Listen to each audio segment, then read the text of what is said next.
Fox Sports. We are Black Horse. We are Sports Zone. With autumn fast approaching, Chris Medlin is heating up. Last time out, the Braves righty showcased his breaking ball at its best. Tonight, a return to the rubber, facing a Phillies club that put 5 on the board in Game 1 of the series. Bouncing back is the name of the game. Atlanta hopes to even the series. It's Game 2. The Braves and Phillies next.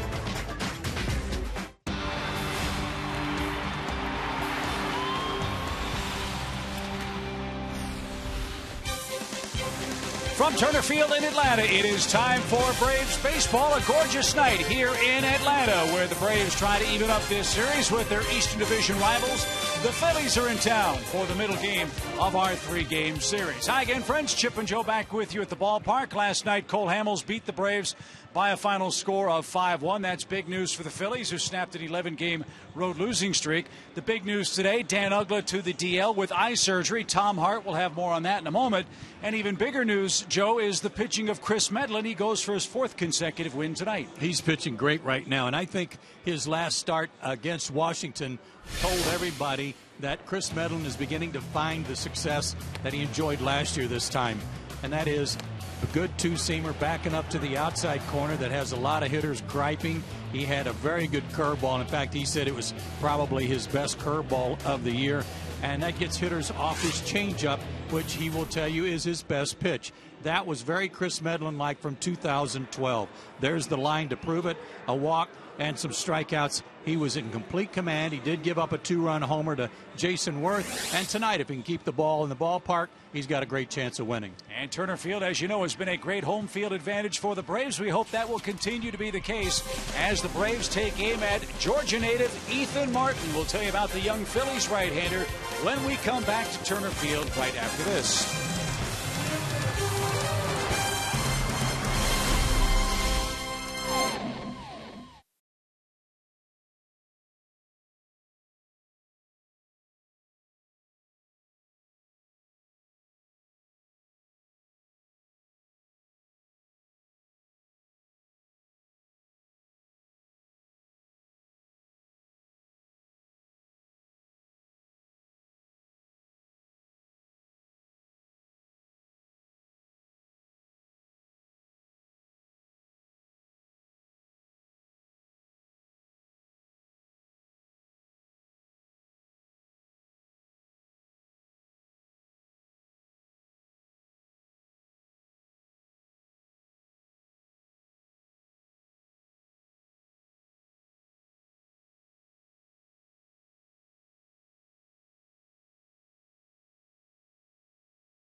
Toward the Braves dugout as he prepares to start the game tonight. He looks for his 4th consecutive victory for the Braves. Atlanta has seen the Philadelphia starting pitcher before. Ethan Martin made his big league debut against the Braves on August the 2nd, and Atlanta liked what they saw. Yeah, he's born in Athens, lives in Toccoa, Georgia. The Braves are always his favorite team, and he started off like a house of fire. He retired 6 of the first 7 guys he faced, throwing hard, and he's got a good arm.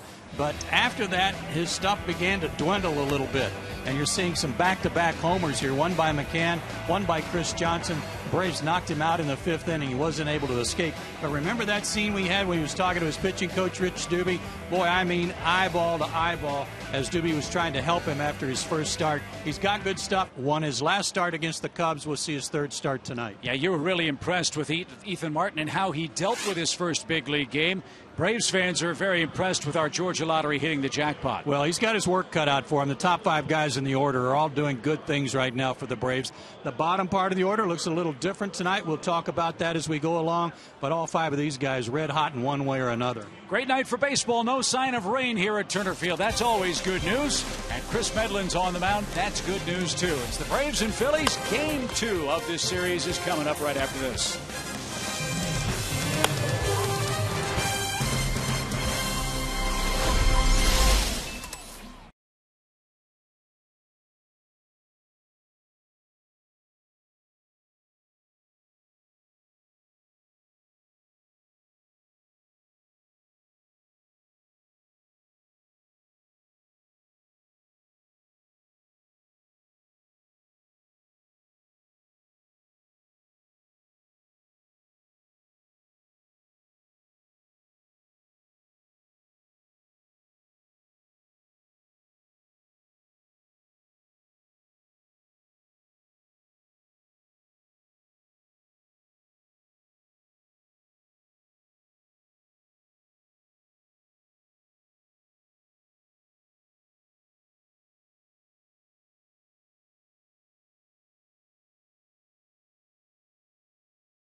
Phillies. Atlanta will take the field tonight without their 3-time All-Star second baseman Dan Uggla. He's been placed on the 15-day disabled list so he can undergo LASIK surgery within the next couple of days. That will push him back and out of the lineup until at least late August. Timing continues to be an issue, not only for Uggla at the plate, for in a rush to get back and get ready, hopefully, for the postseason.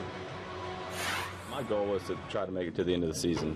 I wanted to, get it done as soon as I started messing with contacts, but this was something that I was wanting to avoid, but wasn't able to do that, and now I'm excited to get it done. I think the later we wait, all of a sudden, if we get to do it, there's no place where he could go to go check him out. So it's I think it's the timing's right. This was a mutual decision decided upon by both the club and Uggla, whose eyesight was so bad in June that he told me he was having a hard time fielding ground balls at second base. He insisted just a couple of days ago he still thinks he has a great eye at the plate. That has been proven with his high walk total and big home runs, but the strikeouts leading the National League got to be too much. In his place, Tyler Pastornicki back with the big club, plugged right in at second base. Chip? Thank you, Tom. And it stands to reason, if you can't see the ball, it's tough to pick out a good pitch to hit. Hopefully Dan will get some relief with the eye surgery coming up later in the week. Here's the Phillies batting order tonight. It's presented by their skipper Charlie Manuel and our friends at Toyota. Rollins, Young, and Utley 1, 2, and 3. Dominic Brown's the cleanup man. Darren Ruff is in right. Cody Ashe hit a home run here last evening. He's their third baseman. Our first look at Casper Wells in a Phillies uniform. He's in center field and hitting 7th. Eric Kratz is the catcher, and Ethan Martin pitches and bats 9th.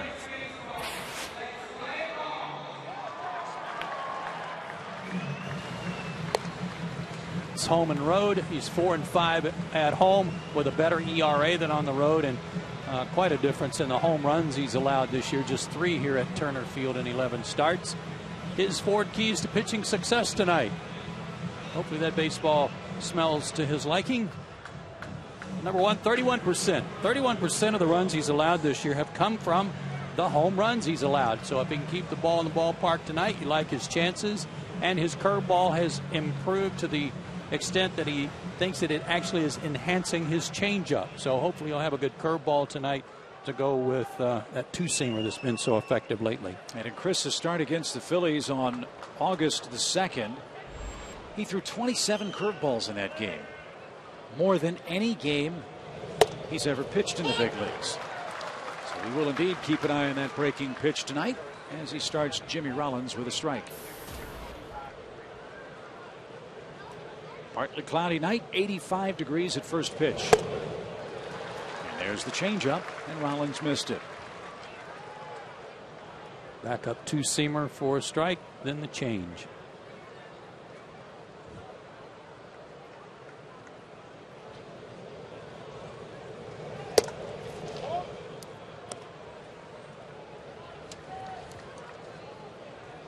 Rollins had a good night at the plate last night. 2 hits, including a double and a run-scoring single for the Phillies. And Jimmy grounds to the right side. Freeman with the pick and a perfect lead to Medlin for the game's first out. As if on cue, time to talk about the Braves' work defensively. Upton, Schaefer, and Hayward left to right in the outfield. Jordan Schaefer in for B.J. Upton. Tom mentioned Tyler Pasternicki at second base for Dan Uggla. Johnson and Freeman at the corners, Simmons at short, and Brian McCann back behind the plate.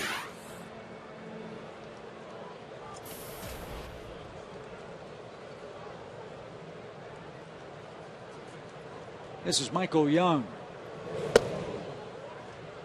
Young at first base again tonight, and he's having a tough time. He's 5 for his last 35 against the Braves, and 1 for 12 at the plate overall for the Phillies.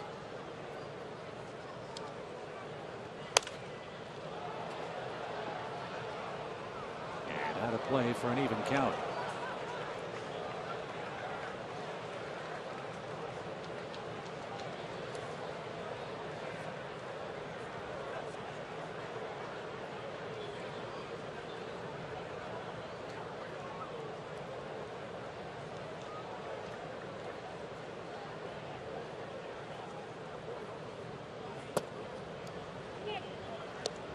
That's downstairs to Young. 2 balls and a strike.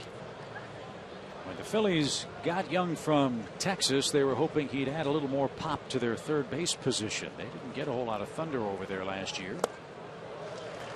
Much of that because Placido Polanco is a good contact hitter, but not a guy that hits a lot of home runs.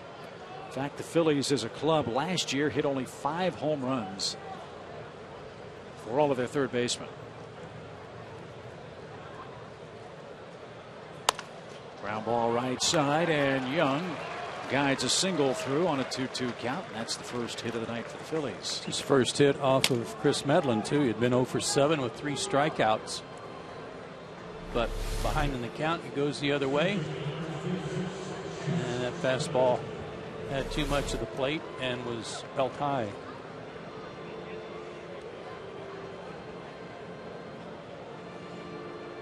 Young at first, 1 out for Chase Utley, the Phillies' second baseman at 280, 15 homers, and 45 knocked in.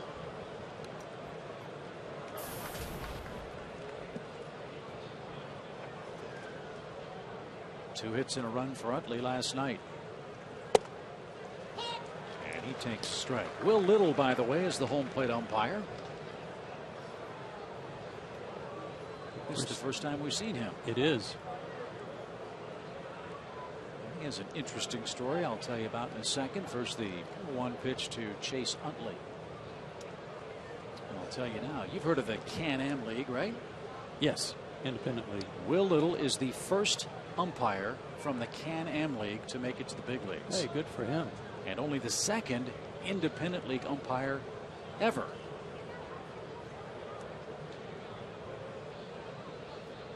So we'll see how he fares tonight behind the plate. Utley rips one into right field. Young around second. He's on his way to third. And the throw not cut off, but no advance by Chase Utley. And the Phillies threaten again in the opening inning. First and third with one out. Where was this pitch? Down and in. He just dropped the barrel on it. He's so quick down there. Target was away. Pitch really wasn't even inside. It had the plate, but it was down where he had a good look at it and just dropped the barrel. Mislocation cost him.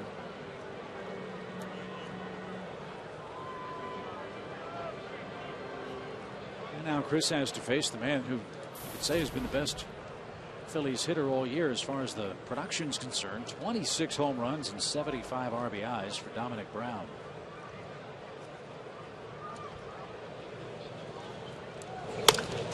Ripped, caught by Freeman, and Utley had to scramble back.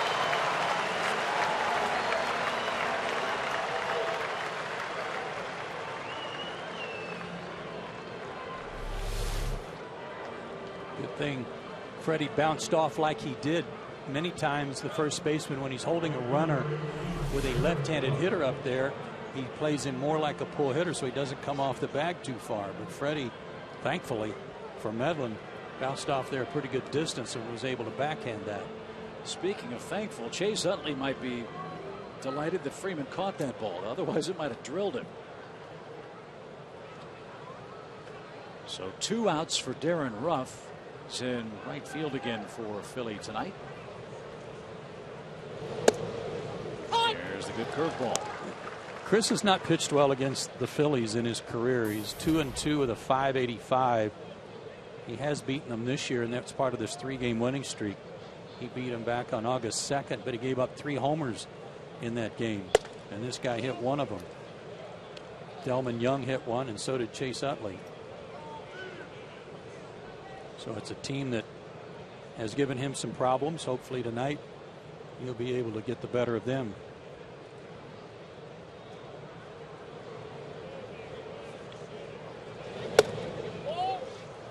That stayed high. 2 balls and a strike.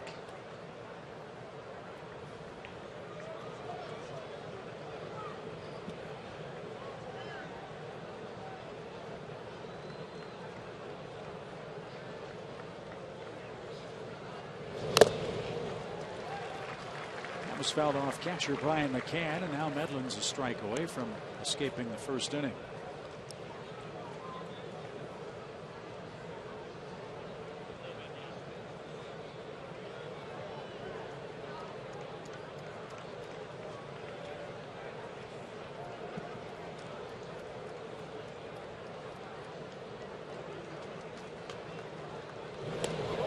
Instead, he hits Ruff with a pitch up and in. Philadelphia will have the bases loaded and 2 outs. Same spot as last night. He may be getting a little tired of that. Remember, he got hit on the back of the left shoulder last night by Tehran. This one a little lower on the back of the arm.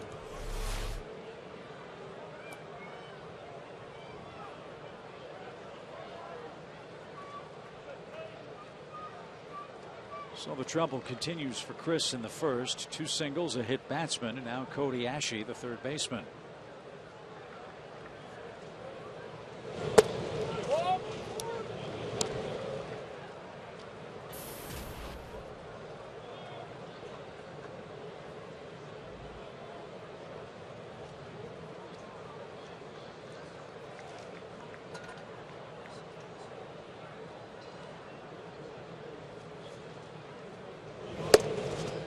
Way outside, ball 2.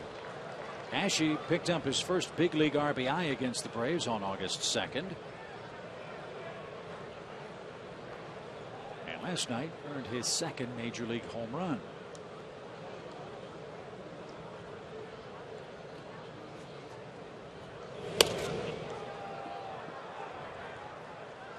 Big blow last night came off this guy's bat, his second big league homer.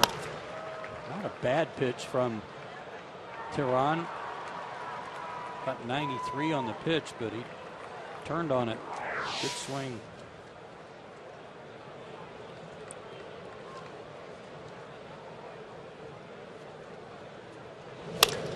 Wide and caught by Pastornicky at second. And Medlin is out of an adventurous first inning. Phillies strand the bases loaded. Braves come up in the bottom half of the inning.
But does not score. So young Ethan Martin goes to the mound, and the Braves try to get even against Philadelphia in this series. The Toyota starting nine has Jason Hayward, Justin Upton, and Freddie Freeman 1 through 3 on the lineup card. McCann, Johnson, Tyler Pastornicky in for Dan Uggla hitting 6th. Jordan Schaefer is in center field for B.J. Upton. Simmons 8th. Medlin pitches and hits 9th. Ethan Martin is 24 years old, 6'2", 195. And he has good stuff and throws hard. His first time through the order, hardly anything given up. Then it gets gradually worse for him because the story is, and as we saw in Philadelphia, he's not able to keep that fastball going. We'll get to his Ford Keys after this pitch. And it has to do with that, trying to sustain that fastball, because he can throw 92 to 95, and his secondary stuff not quite there yet. He needs to have an off-speed pitch to go with the fastball. His curveball is his next best pitch, and he hopes that that's working tonight. I bet you he wore out the pass list tonight too. And a liner over Rollins' head into center field for Hayward. A leadoff single for Jason, who continues to sizzle in that #1 spot for Freddie Gonzalez. Talked about this last night. He got 2 hits last night off Hamels, who wasn't giving up anything. But leading off, he's just been more aggressive early in the count, and it pays off for him once again right here. Hitting .373 in his last 16 games, leading off for Atlanta. And a good start for Justin Upton. Justin 2 hits in his last 15 at bats.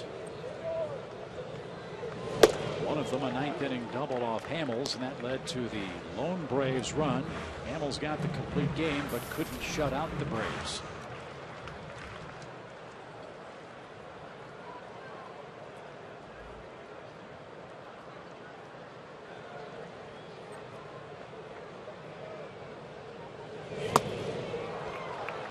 And Martin's start against the Braves in Philadelphia, his big league debut, He struck out 2 in the first, gave up a single, but no damage. Struck out 2 in the second inning as he got him 1, 2, 3. Walked the leadoff batter in the third, and that led to a run. They knocked him out in the fifth.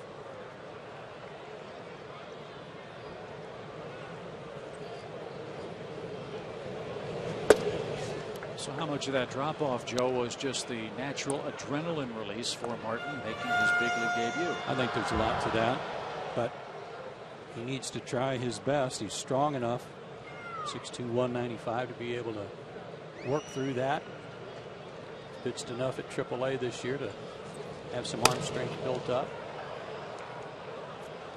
But like I said, I'm sure part of that was the adrenaline rush too, and he probably has some tonight too, pitching here in Atlanta. Ethan, born in Athens, lives in Toccoa, grew up a huge Braves fan. His favorite player was David Justice. It's a dream come true for him to get to pitch at Turner Field against the Braves. And he misses high to Upton to even the count. 2 balls, 2 strikes. Do they have a waterfall over there at Toccoa? Yeah, and what do they call it? Yeah, is it Toccoa Falls? Like Toccoa Falls. Oh.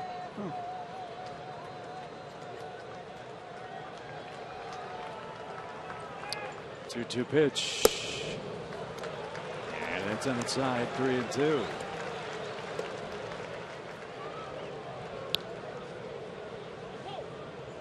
Jason's running. Kratz is a good catch and throw receiver.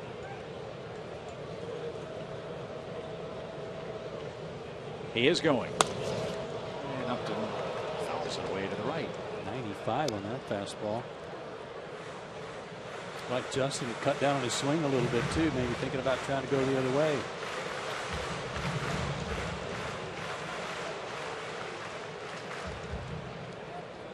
Well, last night, at times it looked like Cole Hamels was toying with some of the Braves hitters. Excellent off-speed stuff. As Upton drives one towards center, Casper Wells comes in and can't get there. All hands are safe. That ball held up in the air for a while and it drops safely in. Hayward stops at second. Upton's at first. One thing about Wells, playing center field for the first time for the Phillies, he's got to understand who's to his left. And that's Darren Ruff, who is not an outfielder by trade. So you got to try and get everything. Bad jump, playing deep, very deep. No chance to catch that. Ric Flair to right.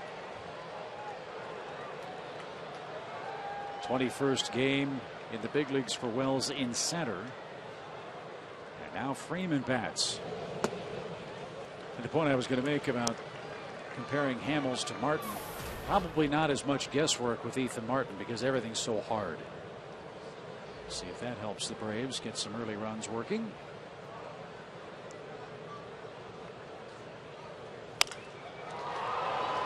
Fly down the left field line. Not to mention the fact that Hamels has about 5 pitches to both sides of the plate and throws them all for strikes at will. And you had a great Ford key last night on Cole, and that was don't be fooled. Don't be fooled by a 4-13 record. I mean, he pitched like a 20-game winner, I thought. Yes, he did. He's had his share of those games already this year and got no run support, or the bullpen blew it for him. Best 5-13 pitcher we've seen all year. We may see him a couple more times before the year's out. As Freeman breaks his bat and pops it into shallow right, Utley drifts back, and that's an infield fly, even though it's caught in the outfield. And there's out number 1.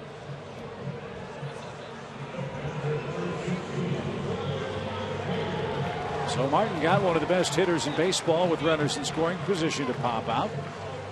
Now he tangles with Brian McCann, who's hit 17 home runs this year.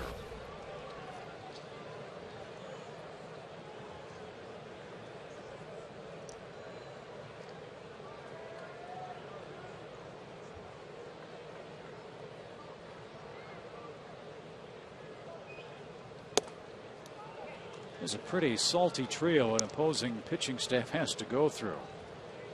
Freeman, then McCann, and then our Delta Airlines on deck batter, Chris Johnson, who He's killing the Phillies, and by the way, still leads the league in hitting.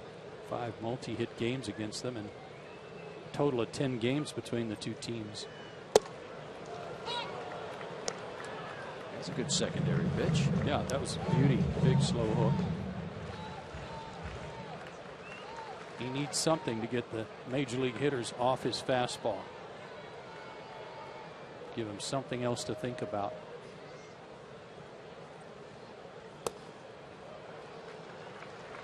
Pitched well in his second start. That was against the Cubs on August 8th.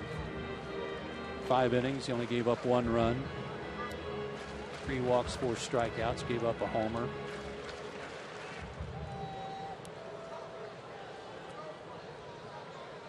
First big league win.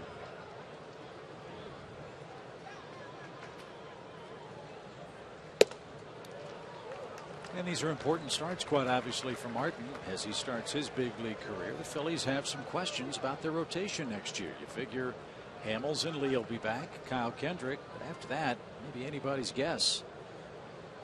Roy Halladay is coming back from shoulder surgery, but he's a pending free agent. Popped up down the left field line, ashy and foul ground. That too is called an infield fly and foul ground, and McCann pops out. That's the second out of the inning. He got a 3-1 fastball, but not sure it was a good pitch to hit.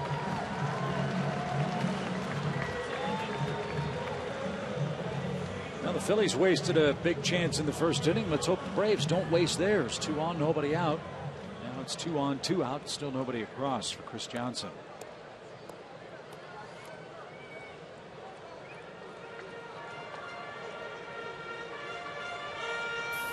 Chris's lead in the National League batting chase, still 8 points over Yadi Molina.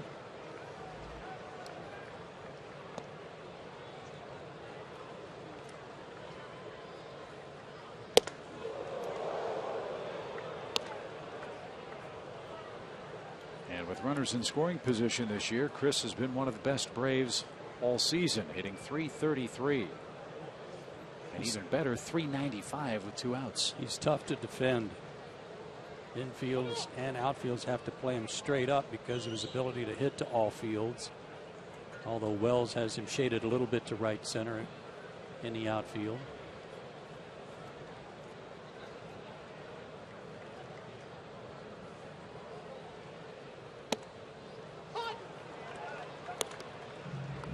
One ball, 1 strike.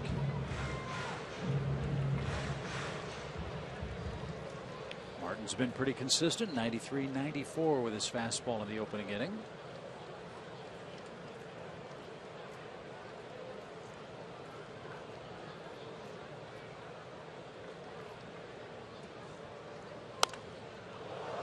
It's into the seats, foul.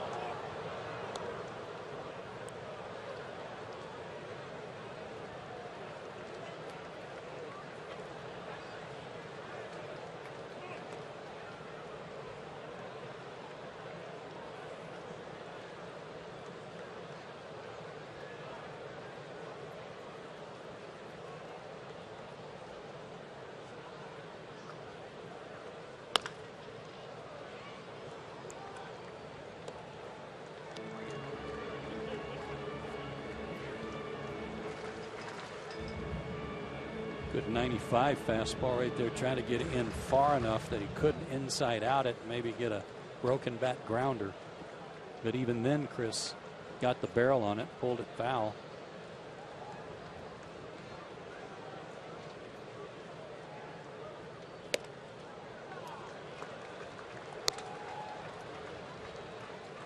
Two balls, 2 strikes.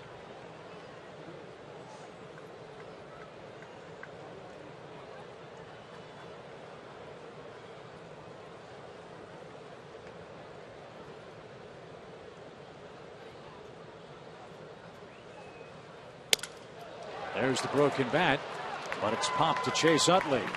Very impressive first inning for Ethan Martin. He strands a pair of Braves who reached on back-to-back singles. No score after 1.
Chuck, we want to congratulate you on the 1,000 career win. We deserve and let you get 1,000 more. Really? I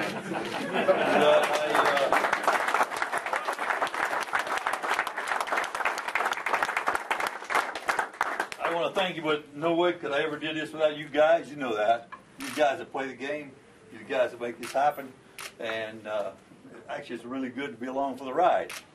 That's what I got, and I love every one of you. One of the game's real good guys, Charlie Manuel, with a wonderful milestone victory last night for the Phillies. Also managed the Indians after he'd been their hitting coach there for years and years. I want to say he succeeded Mike Hargrove there as the manager, but I'm not 100% on that. That sounds right. Mike went to Seattle. All-time winningest manager for the Phillies. Won a World Series for them. And one of 8 active managers now with 1,000 or more wins in the major leagues. Let's just say that when he first went to Philadelphia, easygoing old country boy Charlie, that didn't play well in Philadelphia. Casper Wells drives one to center. Schaefer froze for a moment but recovers and makes the play. Just because of the way Charlie comes across as kind of a slow, easygoing country boy. In Philadelphia, they want a little more pop and sizzle. But as time wore on and people realized what a good job he did with their ball club and then wins a world championship, they love him in Philadelphia now. You were teammates with Charlie Manuel in the minor leagues. Would you have ever envisioned Charlie Manuel being a major league manager at that time? Possibly. Only because he knew the game so well and he was so good at breaking down situations for hitters. Charlie was an outstanding hitter and went to Japan and became an outstanding player in Japan. I can't remember the teams he played for, but one year was in contention for their Triple Crown and got hit with a pitch in the face and ended his season. But tremendous at breaking down hitting. And I know as a young player, he helped me with various situations, knowing what to look for from pitchers when they've got runners on base, stuff like that. So I guess the answer should have been, yeah, I could have envisioned that because of his knowledge. No balls, 2 strikes for Eric Kratz. And he pops one up into center. George Schaefer says to Jason, got it, no problem, 2 outs. Well, the lingering question for the Phillies and Charlie Manuel is, will he be back? And that's an open question. He would like to come back, as Joe mentioned last night, and return with the Phillies. Would like to see them return to prominence in the division. But like so many of their players, Charlie Manuel will be evaluated at season's end by their general manager, Ruben Amaro. Well, I just hope Charlie's not victimized as, you know, somewhat of a scapegoat, and that may be too harsh a word. That would be somewhat insulting to Ruben Amaro, and I don't mean it that way. But they've been short in their bullpen all year long, and then the obvious injury to Halladay didn't help, and to Howard didn't help, so can't hang a lot of that on the manager.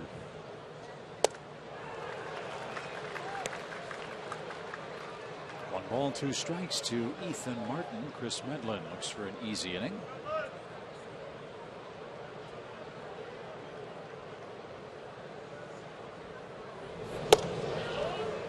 Finish the pedigree of Charlie Manuel. Everyone in Atlanta knows and appreciates the legendary status of Bobby Cox. Charlie Manuel's the only other manager in National League history to win 5 straight division titles since divisional play began. Bobby Cox was the other. Braves, of course, won 14 straight. And as you heard him say in the locker room, the only reason Charlie Manuel got 1,000 wins, he said, is because of the players. He was along for the ride. Charlie admired and respected Bobby greatly. Ethan Martin is down on strikes. Chris Medlin's first strikeout of the game. We move to the 2nd inning, bottom half, that is, scoreless.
Inning, and I know you're ready, fans, for Fox Sports 1, America's new 24-hour sports network.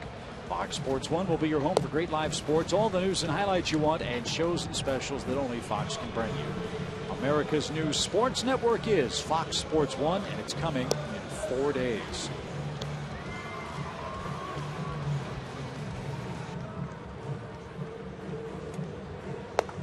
Ethan Martin gave up back-to-back hits to start his night. The Braves, though, with Freeman, McCann, and Johnson, couldn't bring home either Hayward or Justin Upton. That doesn't happen very often.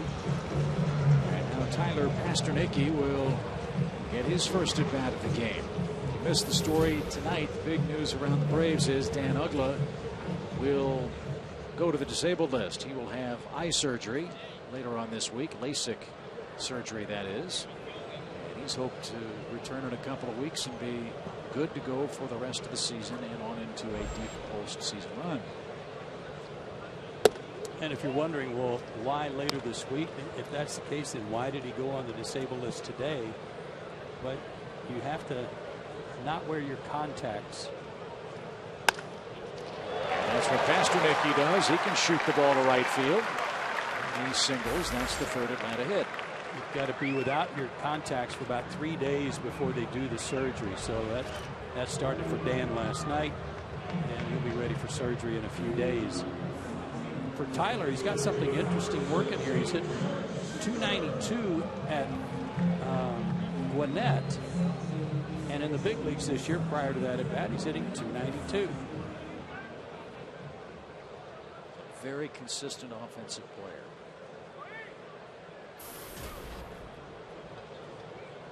Here's Jordan Schaefer.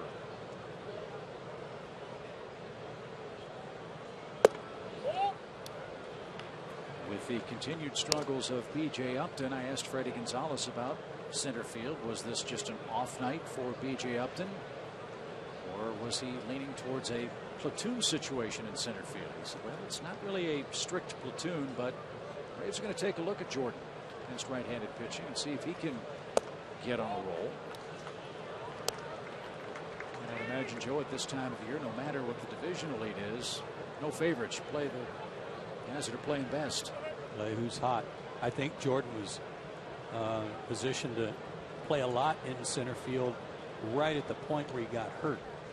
And he was going to get more playing time in center. Actually, the stress fracture in his ankle knocked out some of that.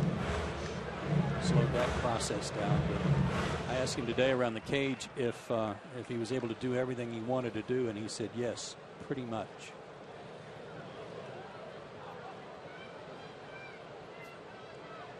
He's ahead in the count. 2 balls and a strike.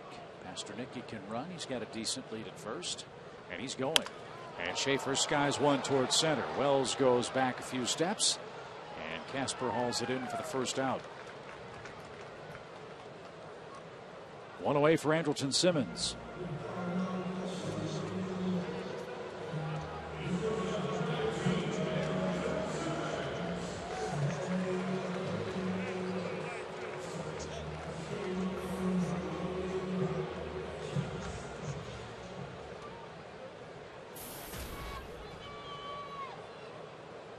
There are Andrelton's numbers for the season. He has 1 hit in his last 12 at bats, though.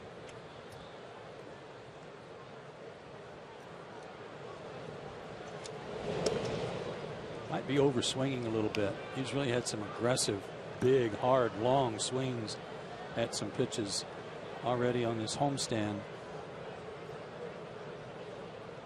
And with Pasternaky on over there at first base here with 1 out, maybe he'll cut down on it a little bit, maybe try to go to right field. High pop fly down the left field line. That is into the first row of seats, foul. Strike 1.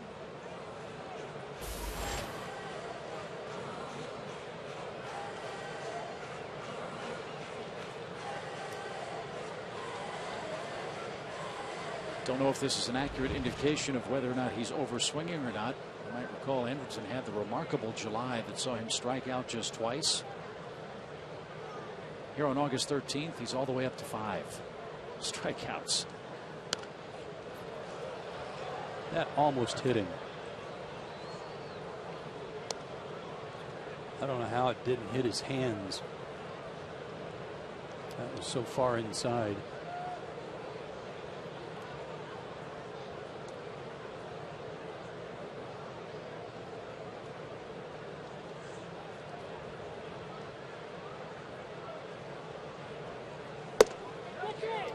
Martin hit the knees, strikes out Simmons looking. That's the second out of the inning.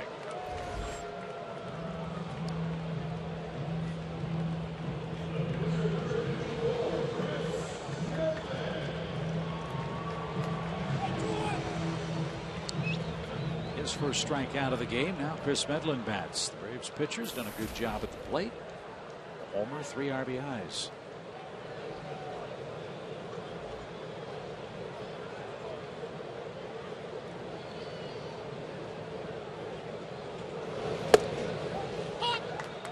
Breaking ball to the pitcher for strike 1.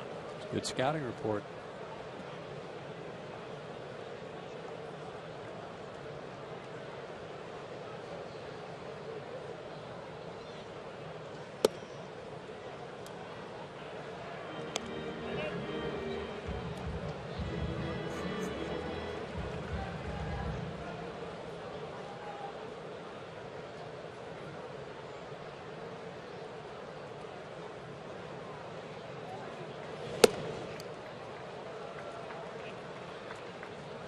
Fastball at 92, but high.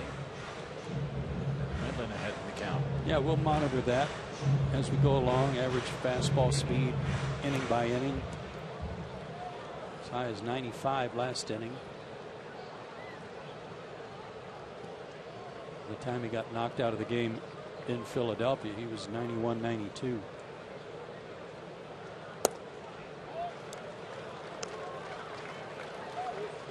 High school quarterback for Stevens County, led them to a state championship, then drafted in the first round, the 15th pick overall by the Dodgers back in 2008. Came to Philadelphia for Shane Victorino. There's 94 on the inner half, and the count's full. Pasternicki will get a head start from first. Michael Young will play behind him with 2 outs. He was going to go to Clemson and play football before the Dodgers signed him. Medlin rips one to right, and it's over the head of Ruff. Pasternicki around third is going to score. Medlin helps himself with a 2-out double. It's 1-0 Atlanta.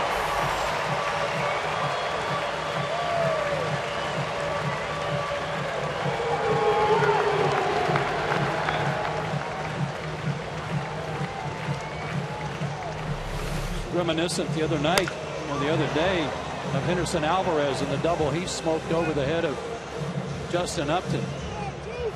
But a good at bat for Chris. Got the count to 3-2. That sent Pasternicki on his way and allowed him to score easily. Medlin's 4th RBI of the year. Ruff had played no right field until he got to the big leagues with the Phillies. Mistake there leads to the game's first run as Medlin chases home Tyler Pasternicki. I'm a little surprised that he's playing right field. When you got a guy that doesn't have a lot of experience, usually you stick him in left, I'll say. Dominic Brown's been an outfielder his whole career. That evens the count to Hayward, 1-1. They had Delman Young out there. They released him. Also had Lance Nix, who could play the outfield. Phillies let him go as well.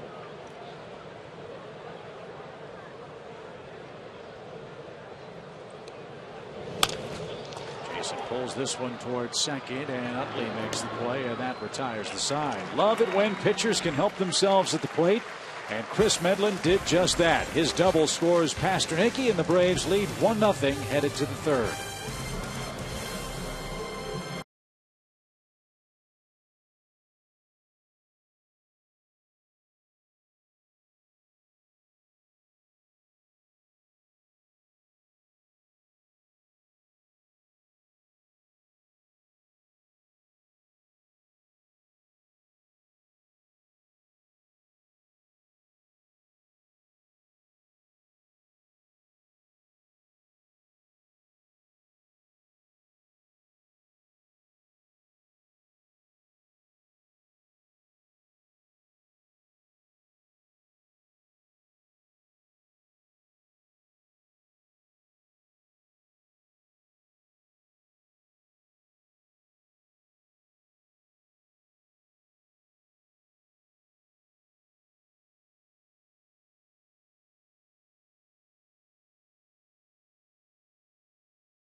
by Delta Airlines.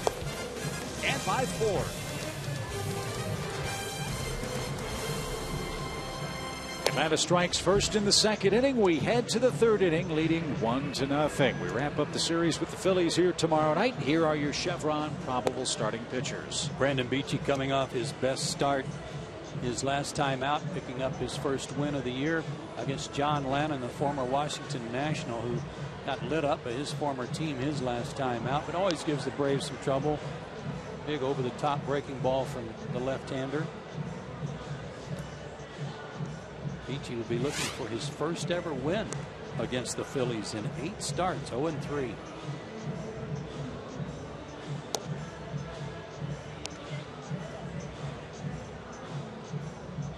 Early runs are always appreciated. Medlin provided that with an RBI double. And now Chris will go through the top of the Phillies order with Rollins, Young, and Chase Utley.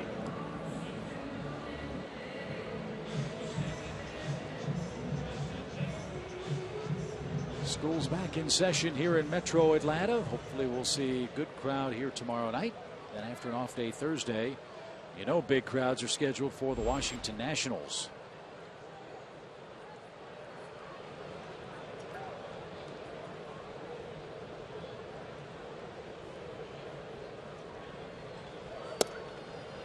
Strike one to Rollins.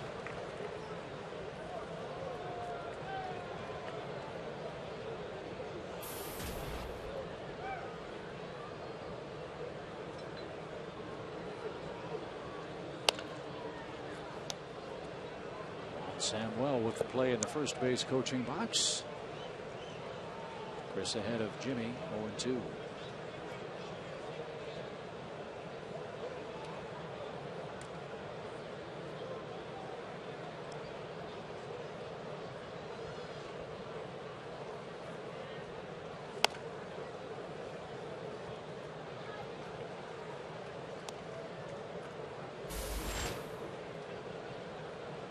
Jimmy may have jammed himself, maybe guessing for an 0-2 changeup, and had a fastball run right in on him.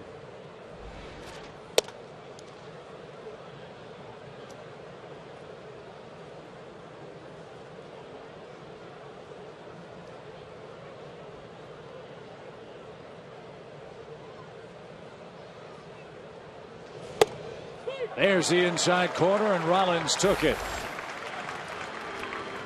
It's the two-seamer working to perfection. Started the game by throwing this pitch to Rollins. He took it for a strike and now takes strike 3. I asked Chris after his last start about a mechanical adjustment that he had hinted at making, and he said the real mechanical adjustment was between the ears. He said he felt like while he was pitching Joe, he was concentrating on release point and arm angle and where my foot's going and how my hips are opening or closing. That after a while it was like paralysis by analysis. Sounds like a hitter, right? Yeah. And he just said, you know what, I just got to throw the ball. And as Young grounds to short, if he has simplified his approach between the ears, it looks like it's translating to between the white lines. Well, he also said there's been some work in the bullpen with Roger McDowell and John Smoltz. He talked to Smoltz about how he threw his slider and what if he did anything different when he threw his slider. And the only thing that I took from that was that John said, yeah, I threw across my body a little bit more on my slider. It was negligible, but it helped create a little more torque for me on the slider. And Chris took that to heart on his curveball, and he thinks it's made his curveball a little better too. What a great resource that is, though, isn't it? As Utley hits and takes a called strike. When John Smoltz was in Washington working for the MLB Network, I was talking to him in the clubhouse, and Brandon Beachy was kind of walking around, had a baseball in his hand. It was almost like circling us. And then finally, when it was obvious John and I were, and rarely are we ever talking about anything important, he figured that out, and he came up and had a question for John about pitching, and it is a great resource.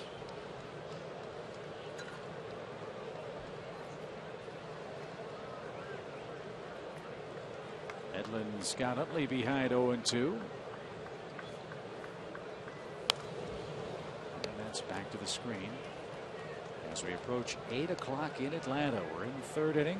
Braves up 1-0. This is a good match here. Tough out, quick bat, short swing, 0-2. Let's see where he goes on Utley. I'm going to guess that he's not going to try the two-seamer again, but Can wants it way in. And he still was able to get to that ball. He still raked it.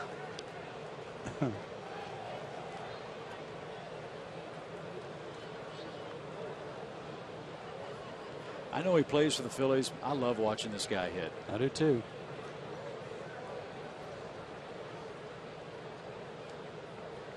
Closing in on 1,400 hits for Utley in his career.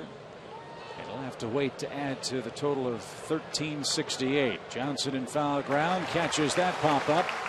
And Chris Medlin's retired the last 7 hitters in order. Heart of the order up for the Braves. 2, 3, and 4. Atlanta leads 1-0.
For Atlanta, Braves lead 1-0 on Chris Medlin's RBI double.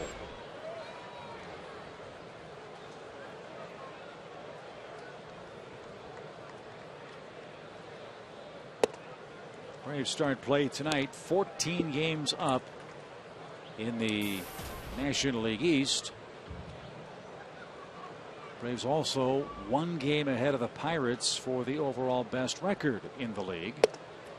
We'll keep an eye on the Pirates tonight. They've got a great matchup in St. Louis. Their first of 9 remaining games with the Cardinals in the National League Central.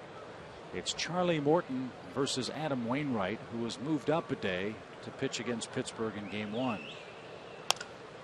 Upton down the right field line. That'll head for the corner. Justin's got a 2-base hit. Might think about 3. Nope, he'll slam on the brakes. It's a leadoff double here in the third.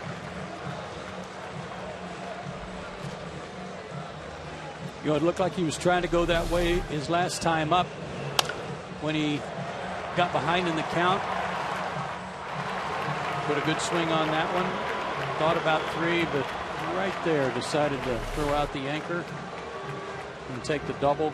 Good idea. So another chance for Freddie Freeman to hit with a runner in scoring position.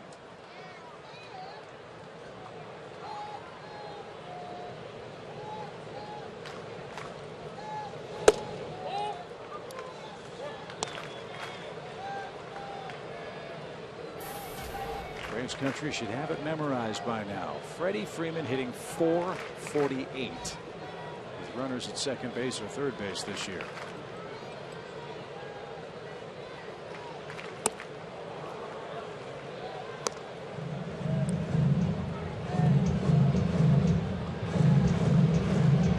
60 RBIs on 43 hits.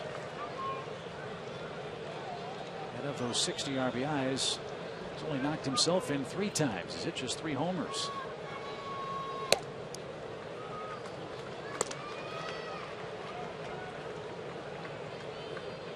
Well, driving in Justin here would be a little gravy. You want him to try and pull the ball to get him to third base. Don't want him really shortening up his swing right now. 2-1. Hit it hard through there and get on yourself.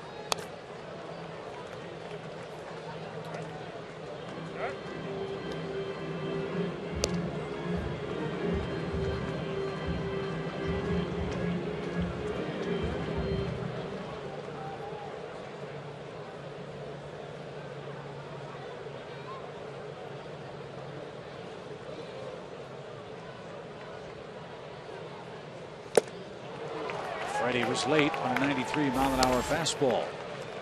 Big strikeout for Ethan Martin. It's his second of the game. 1 on, 1 out for Brian McCann. Made some good pitches to Freddie. He won't be disappointed he couldn't get that runner over.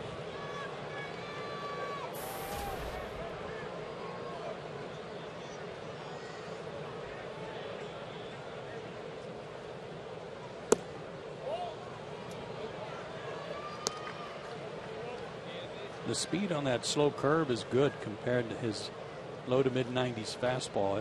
That breaking ball was 74. Almost like a nice slow get over first pitch curveball. Just missed.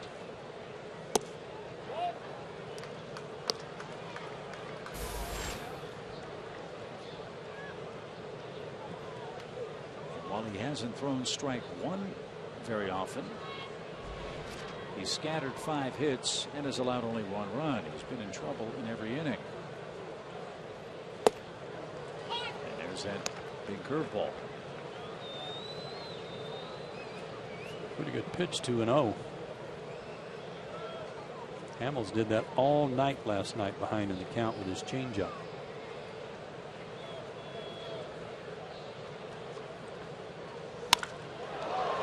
Brian was all over that fastball. And yanked it well foul for an even count.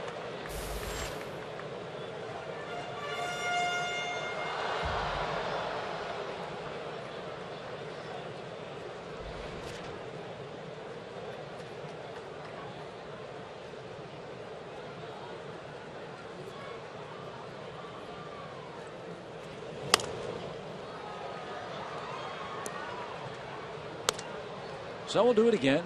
2-2 the count.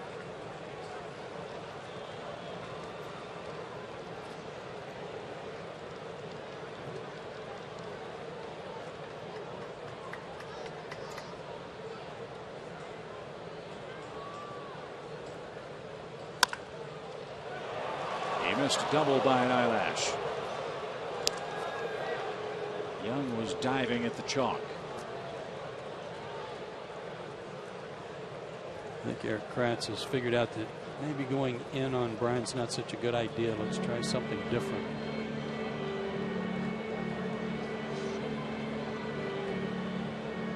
Got to figure that curveball's in play here for them in their discussion.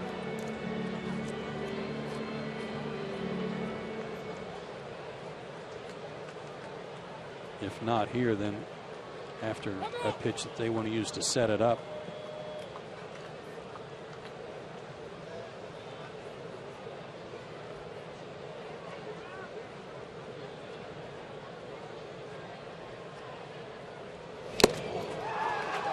It was the fastball, and McCann tipped that into the catcher's glove.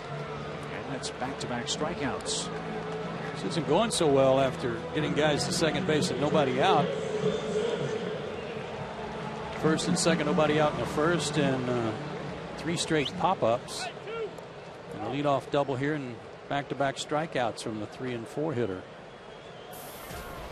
Braves are 1 for 15 with runners in scoring position so far in the series. They need Chris to pick them both up right here. Both Freeman and McCann.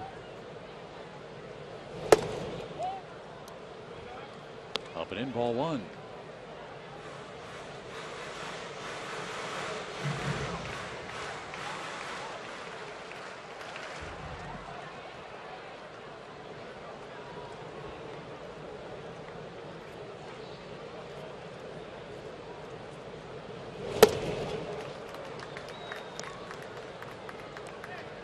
Yeah, two different curveballs, or two different breaking balls, I should say, working. Yeah, he's got the big slow one. He also throws a slider, and I'm wondering if the one that was called a strike on McCann might be more like his slider. It had more of a downward tilt than a typical slider.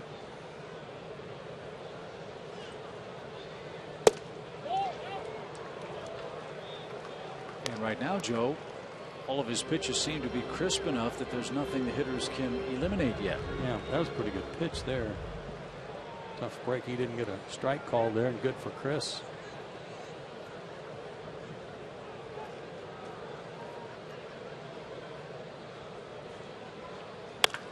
There's a shot deep left. Brown will turn. That's over his head, and it's over the wall.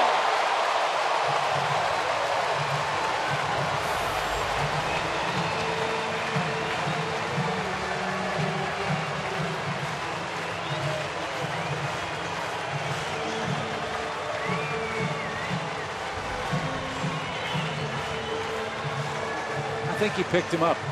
I think he did. And I was just thinking those two guys that came from the Diamondbacks were pretty good this inning.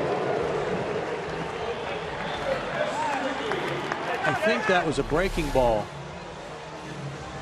No, fastball. Fastball, and as we've been talking about with Chris Johnson, he can ambush a fastball. And that was a low liner right off the top of the fence. Good swing on it.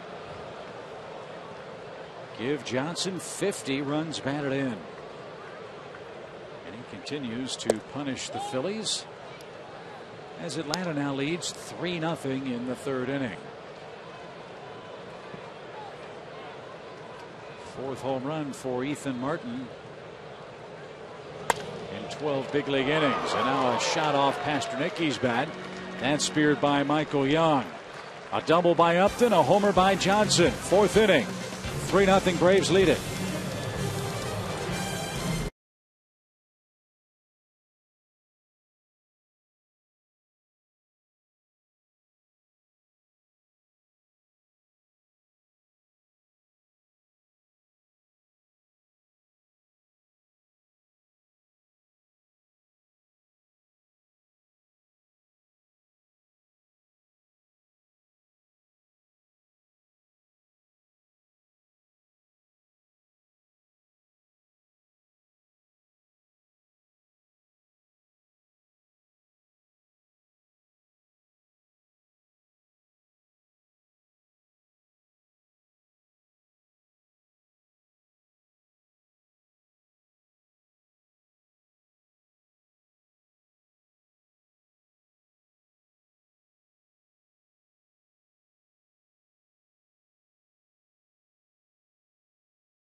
Last inning, Chip and Joe were talking about Chris Medlin getting some pitching help from John Smoltz, specifically trying to create torque on the slider, and Medlin talked about throwing across his body. This is the 3,000th strikeout of John Smoltz's career, and it came on a swing and a miss in his slider. I talked with Eddie Perez today about pitchers throwing across their body. He said it's not changing where your foot lands, but more specifically what Roger McDowell works with these guys on is where you're pointing your toe when you land. So if you want to work it to the outside corner, you'll land in the same spot but point the toe outside or inside as it may be. And Medlin talked about creating that torque by going across his body a little bit on the slider, especially working from outside to in. Perez pointed out that that's what Roger McDowell has long taught him, and it helps your mechanics stay true. Joe? Hey, Tom, that was perfect because Freeman spears Dominic ground shot to the right side of the infield. really good reaction by Freddie to the backhand. But if we show that Smoltz video again, that's the first thing I was watching and noticing. And you'll see that his toe doesn't land pointed right at home plate. It's a little bit toward the the right-handed batter's box, if you will. And then as he's following through, then his toe shifts toward home plate. Watch this. Watch his left foot and see how his toe then kind of opened up off of his heel. But when it first planted, it's more at the third base box. So that was perfect what you were describing, Tom. Where the toe goes, the ball goes, right? For Greg Maddux, it was always where his chin went. That was his gauge. That was his sight. Take your chin to the spot you want it to go.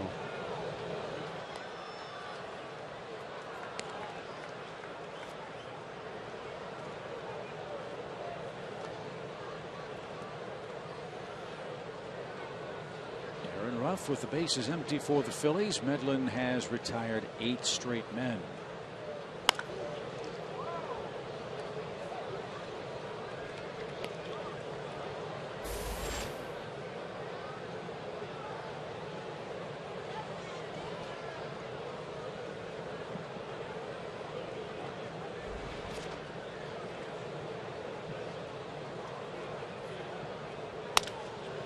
Simmons short, couple of steps to his right, loads up and gets Ruff.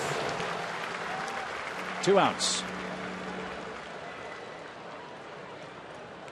And Cody Ashe, the young third baseman, will be the batter.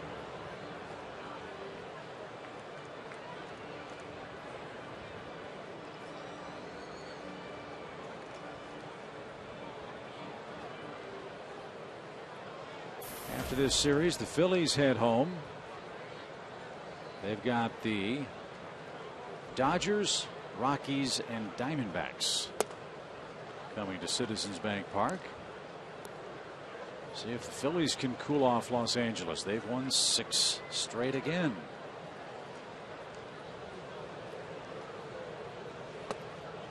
Los Angeles hosts the Mets tonight. Great matchup. Matt Harvey and Hyun Jin Ryu.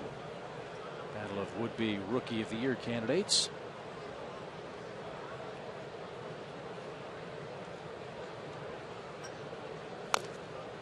They're entering the best record debate now. They are 3 back of the Braves in the loss column.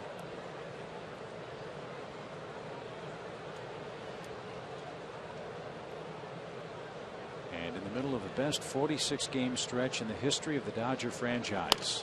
All the way back to their days in Brooklyn when they were the bridegrooms. Dodgers have won 38 of their last 46 games. And what's so remarkable about that, when we last saw them here, it was an open question as to whether or not Don Mattingly would be managing that ball club. Much past the series here at Turner Field. Andy Ramirez, Puig, and others have elevated the Dodgers. And Chris Medlin got the ball down and struck out Ashe. Good changeup. And that's his 3rd strikeout. He set down 10 straight. He's due 3rd in the 4th, up 3-0.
tonight, 3-0. Chris Johnson, a 2-run homer last inning. Chris Medlin with an RBI double in the second. And now Jordan Schaefer, Anderson Simmons, and Medlin are coming up against young Ethan Martin.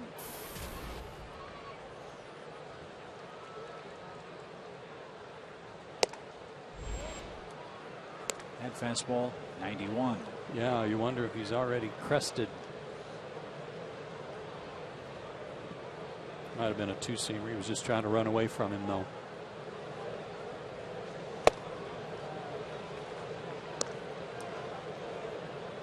One ball, one strike.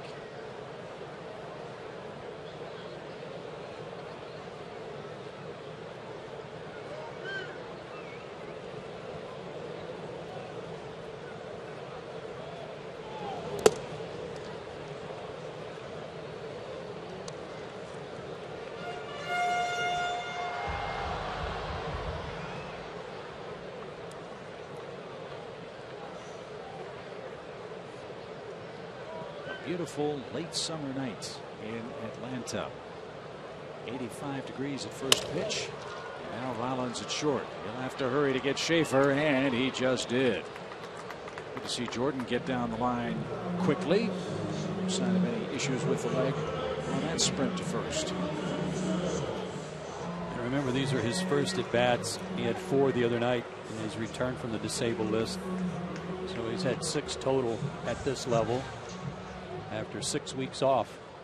I thought the funniest thing, and I used funny in a funny way, not a ha-ha way, but interesting or odd, was that it wasn't timing or seeing the ball or anything that was problematic for Schaefer, but he said his cardiovascular fitness was shot when he began his baseball activities. Yeah, I told him, just wait till you get a little older and see how quick it goes, buddy. One ball, no strikes for Simmons. He pops one up. That's in the middle of the diamond. Utley will give way to Jimmy Rollins, and that's the second out. Interesting note on that double play combo up the middle for the Phillies. Rollins and Utley have played in 1,038 games together at second and short. That's second only to Derek Jeter and Robinson Cano. Among active. No kidding. Yeah. Oh, among active. Yeah. Okay, I was going to say, I wouldn't have guessed those other 2 guys.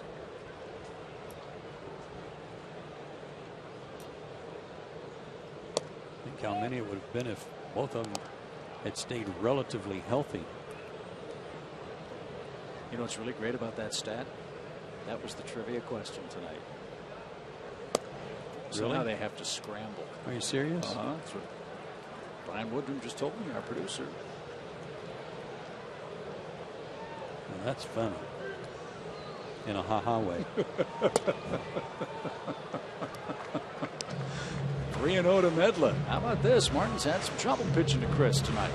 Well, wouldn't you? Yeah. I mean, Chris would be the first to tell you he's a problem. See? And you know, Tom Glavine's screaming at his television set. Why is he at first base, Joe? He's an athlete. There you go. He's on base for the second time. And he does have a stolen base this year.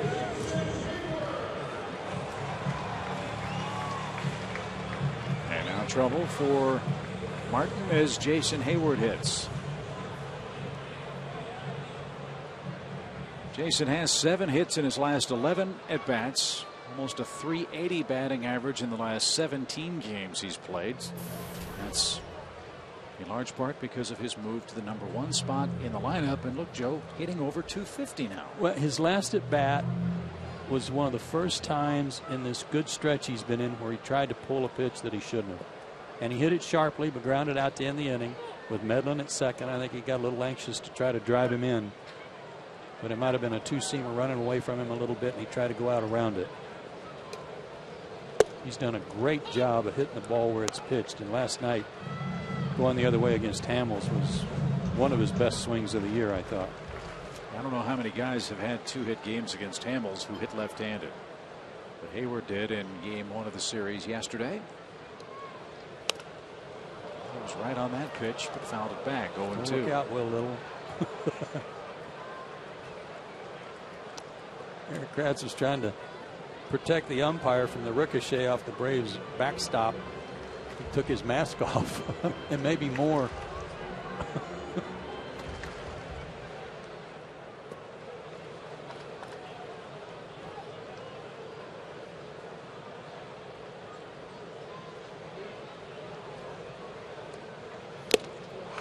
Got the fastball by Hayward and retired him on 3 pitches. That one at 92 miles an hour. We head to the 5th. Chris Medlin and the Braves rolling in game 2.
One night to fly. And with that in mind, Delta Airlines is a proud sponsor of the Atlanta Braves. After an hour and 48-minute rain delay last night, clear skies around Metro Atlanta tonight.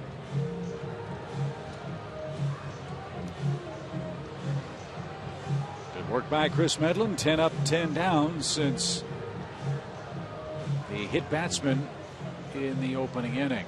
He's got the lower third up now. And Wells, Kratz, and Ethan Martin.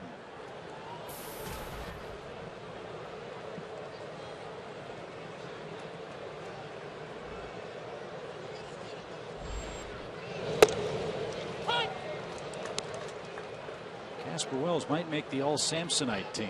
No kidding. Oakland to the White Sox and now the Phillies.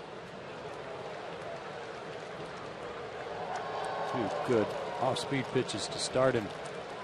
Dropped the curve in for the called strike. Looked like another breaking ball there. I wasn't able to tell if that was a breaking ball or just a good changeup that died at the plate.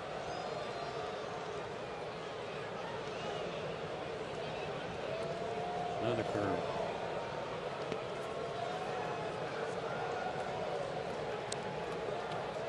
As I said earlier, Brooks Baseball had a great stat on Chris Medlin when analyzing his start against the Phillies. They chronicle each and every pitch made start by start. And against the Phillies on August 2nd, Chris Medlin threw 27 curveballs in that game. That's more than any other start that they had or relief appearance, but obviously for Chris Medlin as a big leaguer with Atlanta. He's done a bunch of them effectively tonight, it would appear.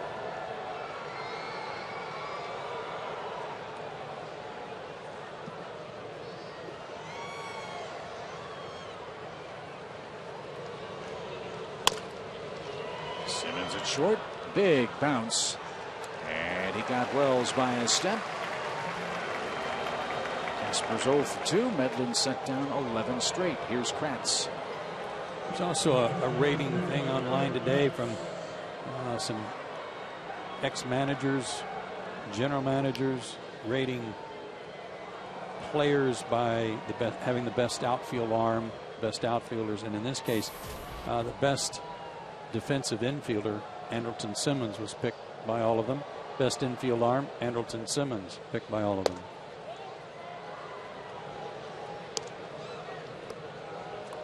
Did Freddie Freeman get any votes? He did not. Andrelton was the only Braves player mentioned in any of the categories.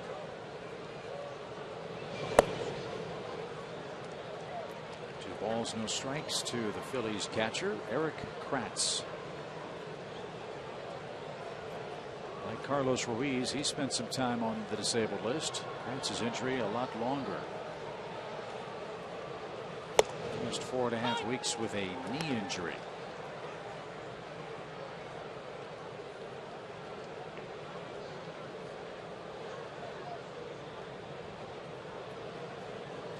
It's another area where the Phillies will do some evaluating in the offseason. Who's going to catch for them next season? Good hook. Said that was one of his keys tonight. It's been a good one.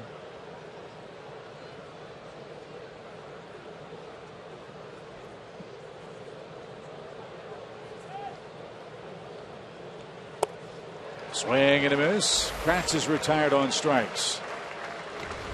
Chris Medlin is carving up the Phillies. 2 up, 2 down. This was the straight change. And look where it's located. Down and away. Too close to take. Too far to reach. Great change of speeds there to get him. And there's a trend with Chris Medlin as you looked at that pitch count tally. You don't get him early, you might not get him in the middle, and certainly not late.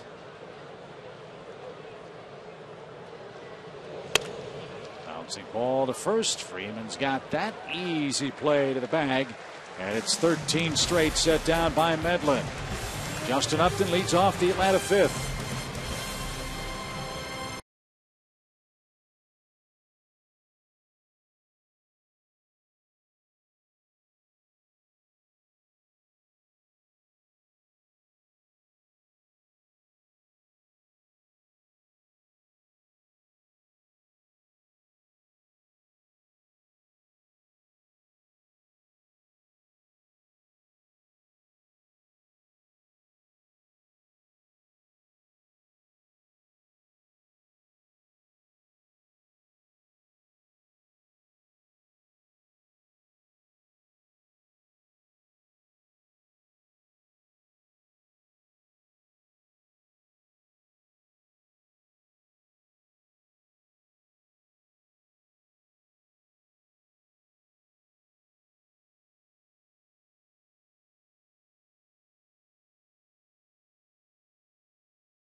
I'm Elizabeth Moore. Well, one of the many reasons why I love my job, stories like this. 2 years ago, Dan Uggla met Tori Stevenson at batting practice. At that time, Tori was battling brain cancer. Yesterday, we got to talk to both Tori and Dan about a music video they helped make to raise money for the Rally Foundation. The video set to Philip Phillips' song, Home, was starred kids from the Rally Foundation. Also, Chipper Jones, Brian McCann, and Dan Uggla took part of it. So for every view, share, link, retweet of this video, $1 will be donated by Robert Mondavi up to $50,000. So Chip, Joe, and Tom did their part. Fans, we want to make this video go viral. So go to www.rallyfoundation.org, or you can follow me on Twitter for all of the ways that you can help. Also in the post-game show on Braves Live, we'll have the whole segment that we did with the entire video. Such an incredible video, and I would caution you, have some Kleenex with you while you watch it. Chip? I'm sure that's a case too, Elizabeth. That's a wonderful piece. Justin Upton leads off the fifth and jumps all over a pitch from Martin and rips it foul for a strike. He's 2 for 2 tonight.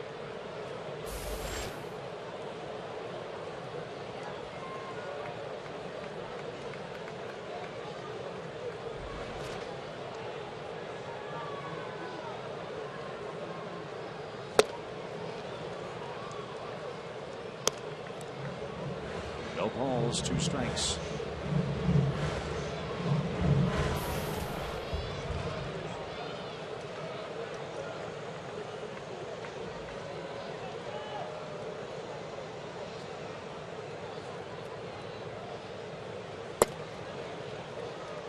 That was a 95. Ahead in the count, he just kind of aired it out, see if he'd chase it. It's the first one of those we've seen in about 3 innings.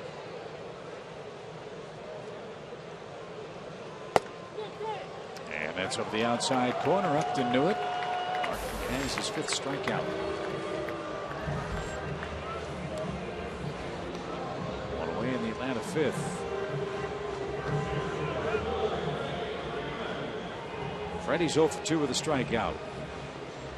While we're at it tonight, we'll keep an eye too on the happenings down at Mississippi.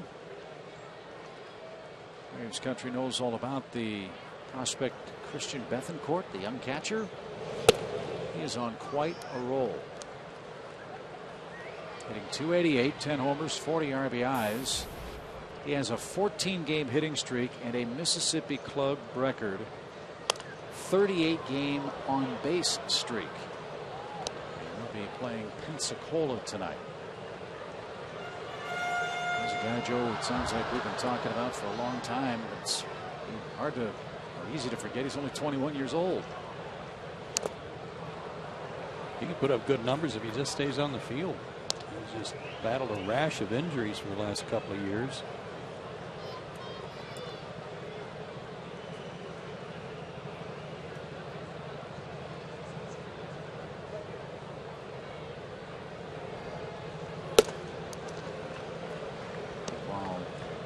Caney's feverishly looking up a new trivia question. She had time to tell me that Bethancourt singled in his first at bat tonight. Great. Freddie drives 1 foul, 2 balls, 2 strikes. They're underway in St. Louis. Pittsburgh scored 2 in the first off Adam Wainwright. 2-0 Pirates at Busch Stadium.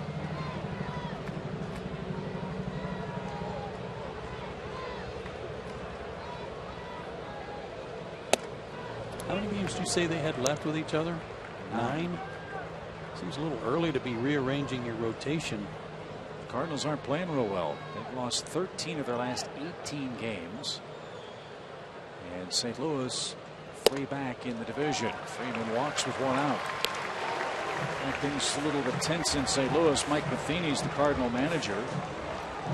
The Redbirds had a day off yesterday, and he ordered his players to stay away from the ballpark. No extra work, no extra batting practice, no weight work. He said, I thought about locking the clubhouse doors just in case anybody had any different ideas.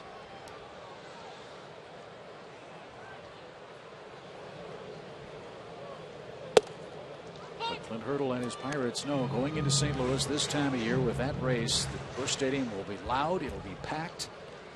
It might be a little quiet right now as Pittsburgh has drawn first blood.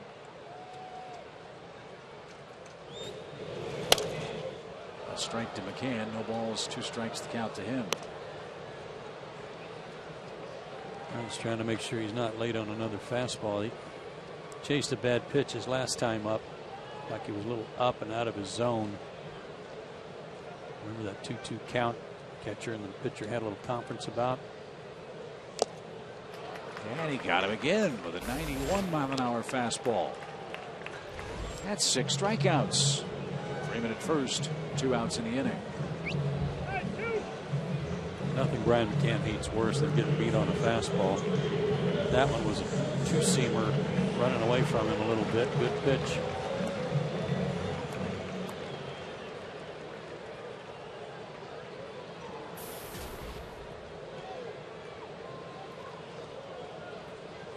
Chris Johnson's 2-run homer last time up extended the lead to 3-0, and that's where we stand now in the 5th.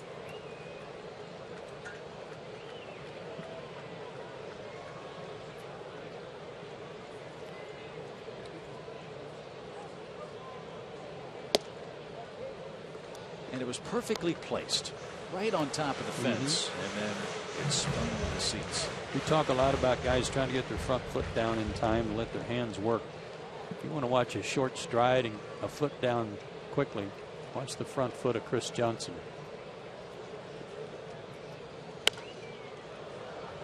I mean, the guy barely has lifted his leg up in his leg kick, talking about the pitcher, and he's already got his foot down. And he's waiting on you. Loads up his hands. Foot's down already. And as long as he can keep his upper body from sliding forward over that front foot, and sometimes it does, and he's still successful. Bounced over the mound. Rollins will make the peg to first, and he'll make that throw in time to retire the side. We head to the 6th, top of the Phillies order up.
All season long, Braves baseball on Sports South is being presented by Academy Sports and Outdoors. The right stuff, the low price every day. Chip and Joe with you. Tom Hart as well down by the Braves dugout tonight. Phillies up for the top of the 6th inning, and time for our AT&T Uverse trivia question. It's our backup question. We understand over the last 30 years who's the only player with more hits against the Braves than the 247 earned by Jimmy Rollins. Obviously, we shouldn't have laughed at the fact that you exposed the first one. Yeah, good point.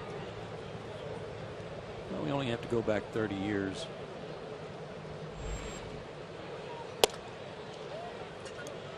I think she's trying to throw us off the scent. It's probably somebody much more recent. She wants us to think it's somebody from way back. Popped up. Rollins. Chris Johnson in foul ground makes the play. Jimmy Rollins 0 for 3. The Phillies have been set down in order. Last 14 hitters. Going back 30 years, though, Braves are in the Western Division. Might be somebody out west. See? Tony Gwynn. That's who I was thinking of.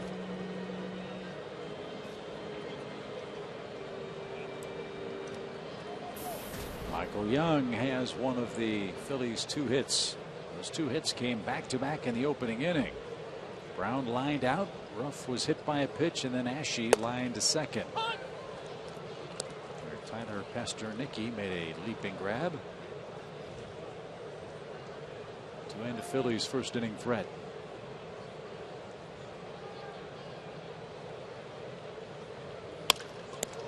Oh, what a play by Medlin. How did he grab that?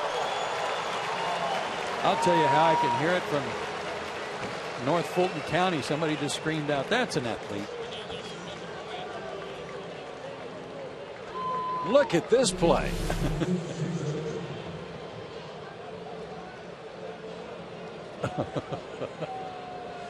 That was an indescribably good play from Zaxby's. Nothing to it. Just put your glove in the right place.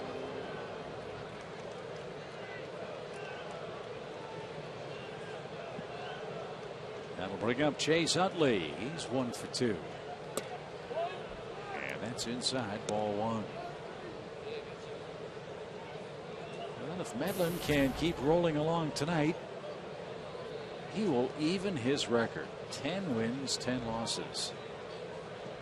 And run his personal winning streak to 4 consecutive games. Still some work to be done, though, as Utley will put him in the stretch for the first time since the opening inning.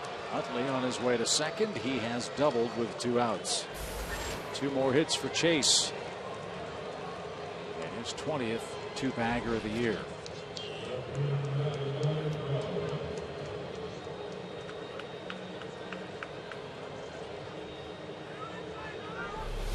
Popped him up on a curveball last time up. This was a changeup, and that was one of the few tonight that he's left up and given the hitter a chance to react to it. This guy here doesn't miss many mistakes. Look alive, Freddie Freeman. Dominic Brown's played Pepper with you twice.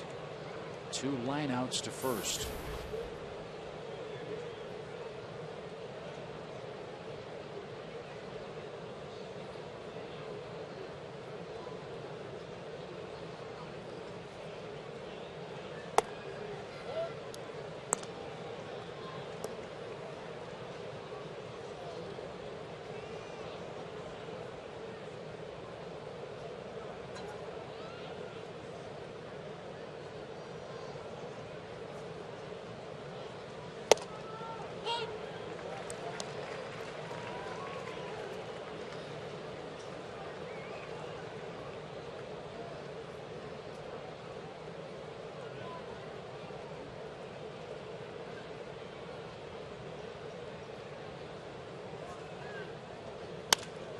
There's a breaking ball, and that one hung. And Brown didn't miss it. Utley around third. He's going to score. Brown on his way to second. The throw is going to beat him.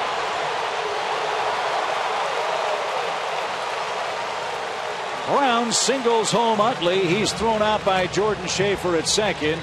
And that ends the Philadelphia 6th inning. It also ends the shutout bid. 3-1 is your score now after 5.5.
together on a couple of mistakes from Chris Medlin.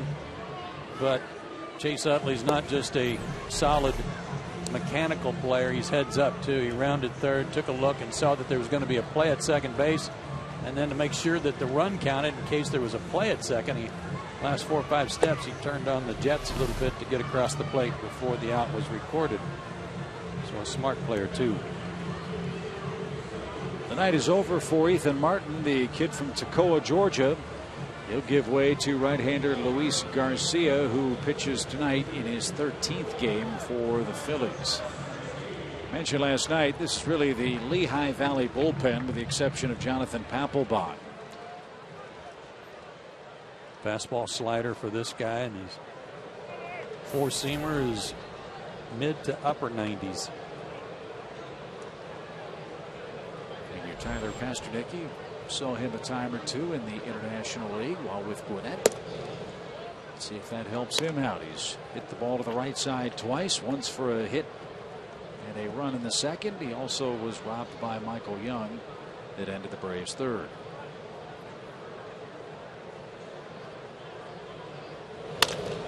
Back to the mound. Garcia's going to take care of Tyler. There's the first out of the inning.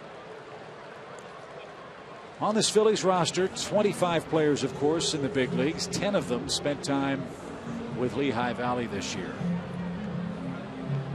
And Jonathan Papelbon is their lone relief pitcher in the bullpen who didn't play for the Iron Pigs this year. And that goes to your point about the struggles they've had in relief of their starting staff this year. Mike Adams, Chad Durbin, both lost to injury, among others. By the way, while we were talking about that play at second base and Chase Utley scoring, that was a terrific throw from Jordan Schaefer that was right on the bag to get the out.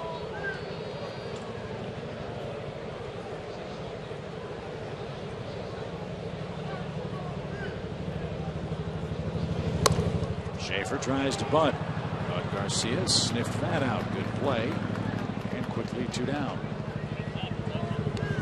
Time for Georgia Power Energy Tip number 14. Georgia Power customers can receive a $50 rebate with the purchase of any Energy Star certified clothes washer. That would also be called a washing machine. For more information, visit georgiapower.com/appliance rebates. 5 innings, 6 hits, 3 runs for Ethan Martin, including a homer. A couple of walks and 6 strikeouts. 6 pitches over his 5 innings. Your impressions of his second look at the Braves tonight? I thought he was able to maintain his fastball for the most part, but it was almost like those 94, 95 pitches that he threw in the 5th inning, or when he got ahead and he was just kind of airing it out. It wasn't for any location purposes. Simmons a fly ball to center. Wells is under it. And Garcia works a 1-2-3. Atlanta 6th. Good ball game tonight in Atlanta. Braves leading the Phillies 3-1.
Against the Phillies, we invite you to join us and celebrate the early career of Evan Gattis. It's El Oso Blanco night.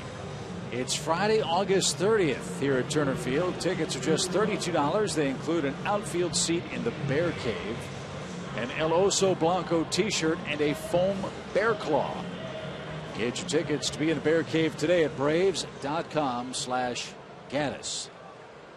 I'm going to assume that one of the sections in the outfield will be called the Bear Cave. I think so. I don't know that we have enough information on that. I got real excited when I heard about the bear claws. You know, they at least eat them 3 at a time.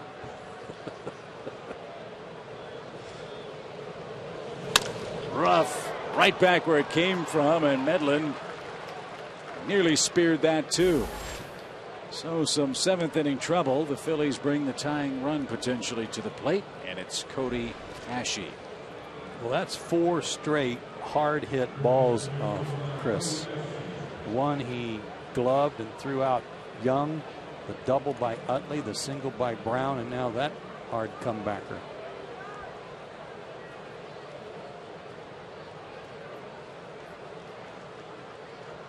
Ashe has struck out and lined out. He just lined out, throw back to first, and a double play.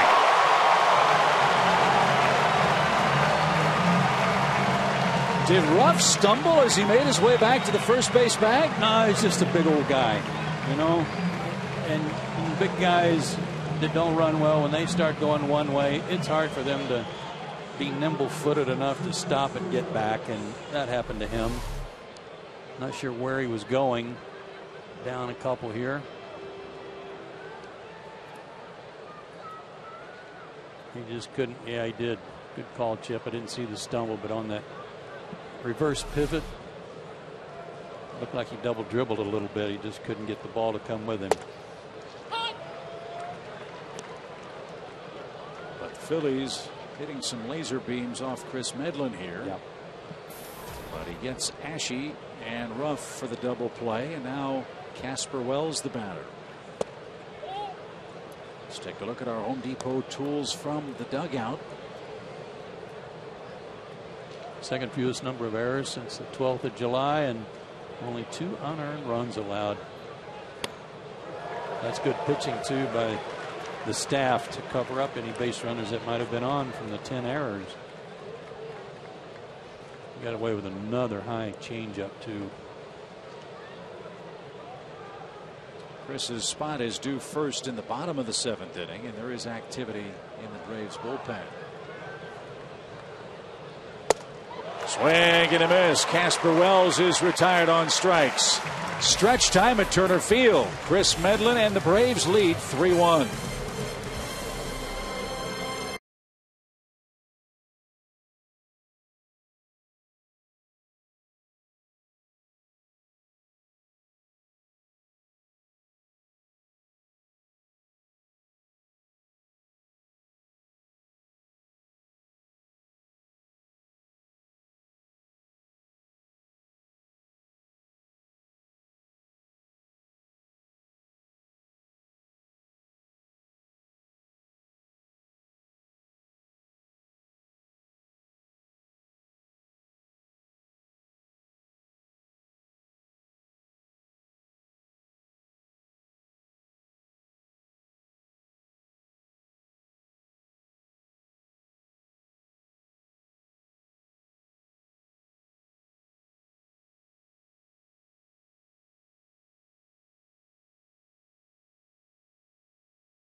Right, and it's over the head of Ruff. Pasternicki around third is going to score. Medlin helps himself with a 2-out double. There's a shot deep left. Brown will turn. That's over his head, and it's over the wall.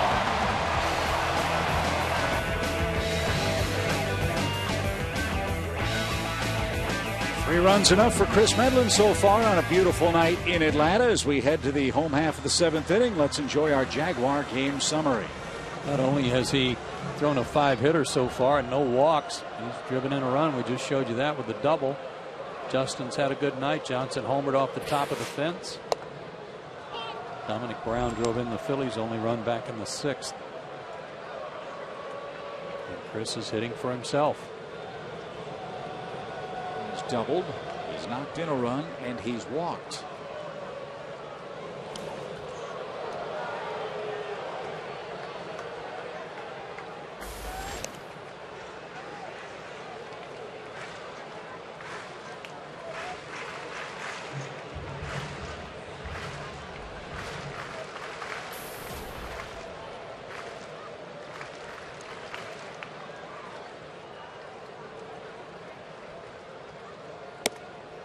Guy throws hard and he's wild, and that can work in your favor at times.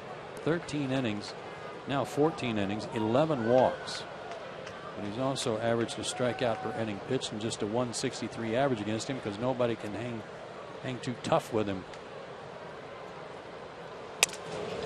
Chris broke his bat and pops one into shallow right. Ruff comes on and makes a great diving catch.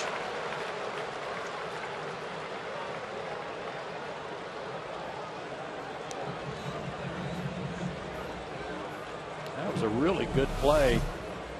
His number is 18.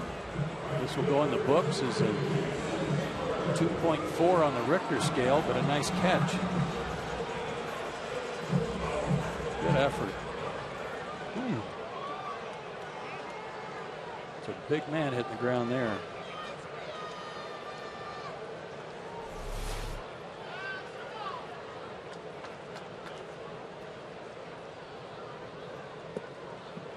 .6'3", 220 is Darren Ruff officially. What? That's what it says. Oh, yeah. That's what it says. There was an eye roll there as Hayward dumps one down the left field line, and that's a fair ball. He's thinking two, and he'll make it standing up with 1 out.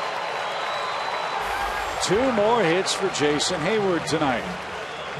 Luke double with 1 out in the 7th. Boy, an extra run here would be nice. In the last couple of innings.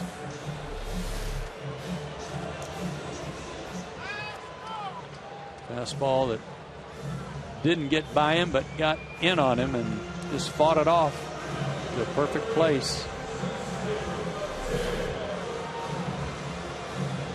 And you're right about that extra run.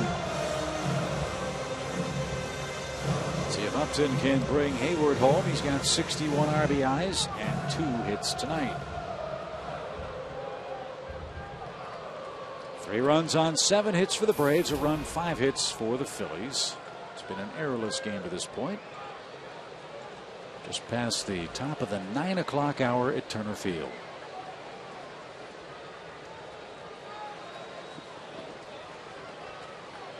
I think Chase Utley thought they were going to walk Justin, but they're not.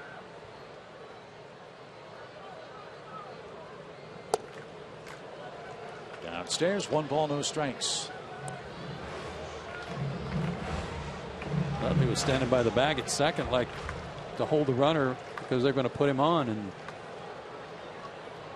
he was a little surprised that that was not the case. Is there action in the Phillies bullpen? You've got 2 left-handed batters coming up, Freeman and McCann. The answer is yes.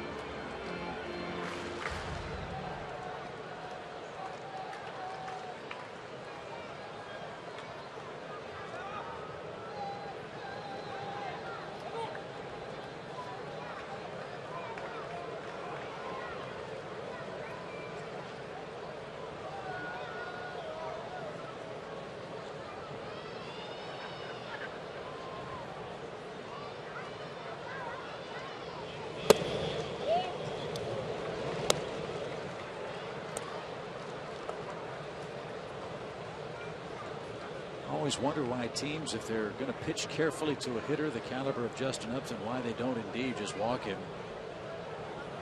Certainly a lot smaller chance of a mistake. Especially if the guy doesn't have that good a command to begin with.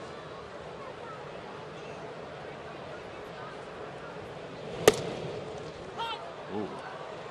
Upton not sure about that one. 3 balls and a strike.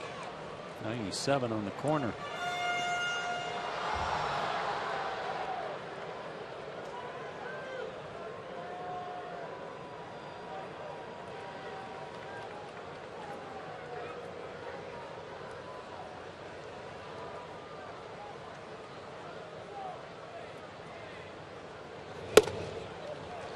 So there's the walk. 2 on, 1 out. We'll see if Diekman comes on to face Freeman. All right, Chip, thanks. That conversation continues as we take a look at our Dodge Ram power stats. We know Freddie Freeman is good. Risk, runners in scoring position. He's also one of the best in baseball in high leverage situations. That is when the game is on the line. He is not the kind of guy who pulls up all of his RBIs or big hits in 12-0 blowouts. So, .448 average with runners in scoring position, second best.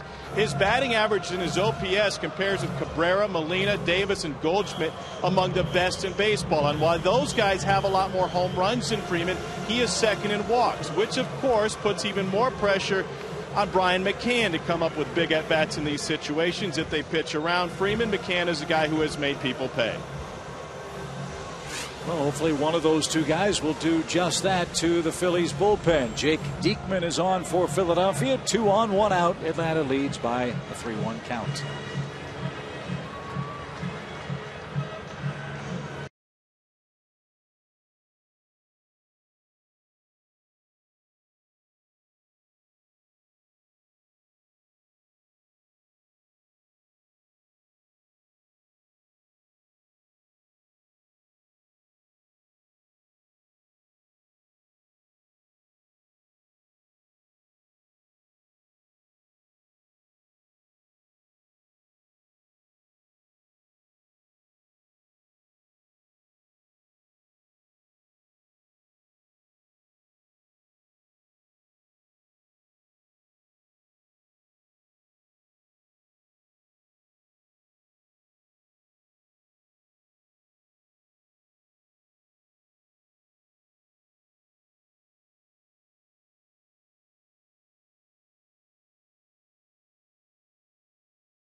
By the Home Depot and by Toyota.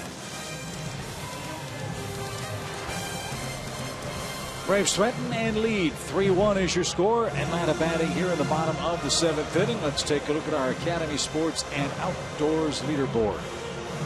Most pitchers used as a staff during the course of the season. The Cubs with the most, but the Pirates and Phillies not too far behind. Likewise, 2 other contending clubs, the Dodgers and Cardinals, due to a lot of injuries. Jake Diekman's on to pitch. Beware the first offering for Freddie Freeman. This guy's been mighty tough on lefties. They are 0 for their last 16 against him over his last 10 outings, and just 6 for 36 since he got called up in late June.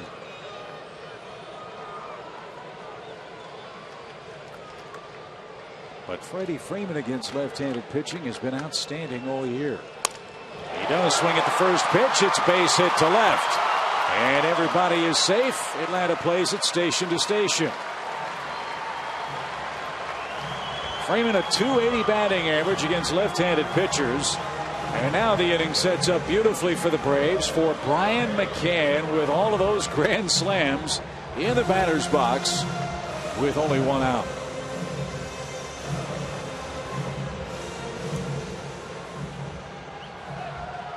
grand slams already. One of them this year. Beekman throws hard.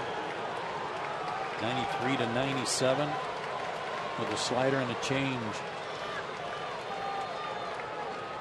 Chance to break this baby open in the 7th. But instead, a ground ball to Utley. Rollins across the bag completes the turn, and the Braves are out of luck. Atlanta loads them up, can't add to the lead, but it stands at 3-1 after 7.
Turner Field, Atlanta trying to even the series. First Star SunTrust shining moment. Talked about this before the ball game about how good the Braves are at home this year. Their record at home after a loss, 13-5. Good offensive numbers, excellent ERA, and last back-to-back home losses back at the beginning of July before the All-Star break against the Marlins of all people. Braves center play tonight. An astounding 40-17 at home. The only team in baseball with more home wins than the Braves is the Pirates. They're 41-20, though, so the Braves' winning percentage is higher than Pittsburgh's.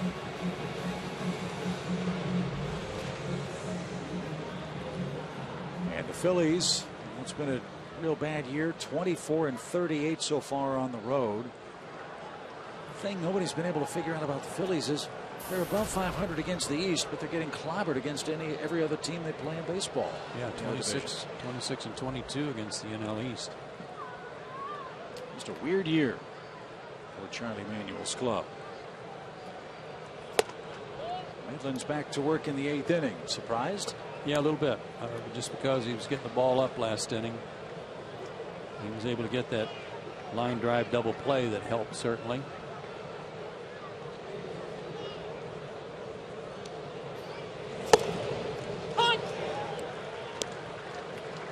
Sure, it's a short leash this inning, though. As good as the Braves bullpen has been. Avilan and Carpenter are loosening should they be needed. This has the 8, 9, and then 1 hitters for the Phillies. And a pop fly off Kratz's bat is foul. Another pitch up.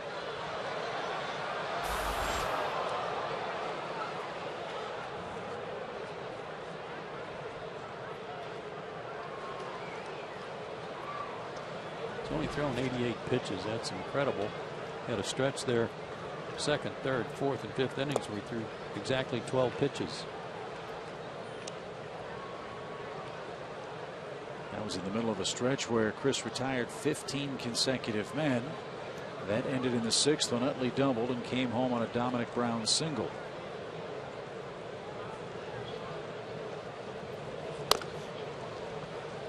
So for Medlin, this could be a milestone inning. The most he's pitched all year is 7. He's done that 9 separate times.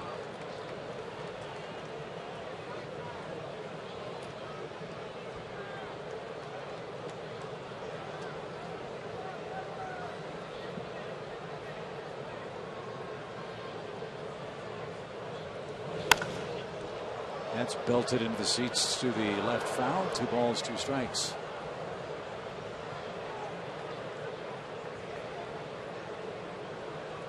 Remember early in the game when that changeup was hitting pinpoint spots?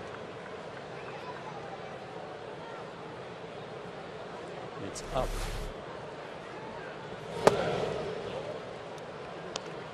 Now he's gone to a full count.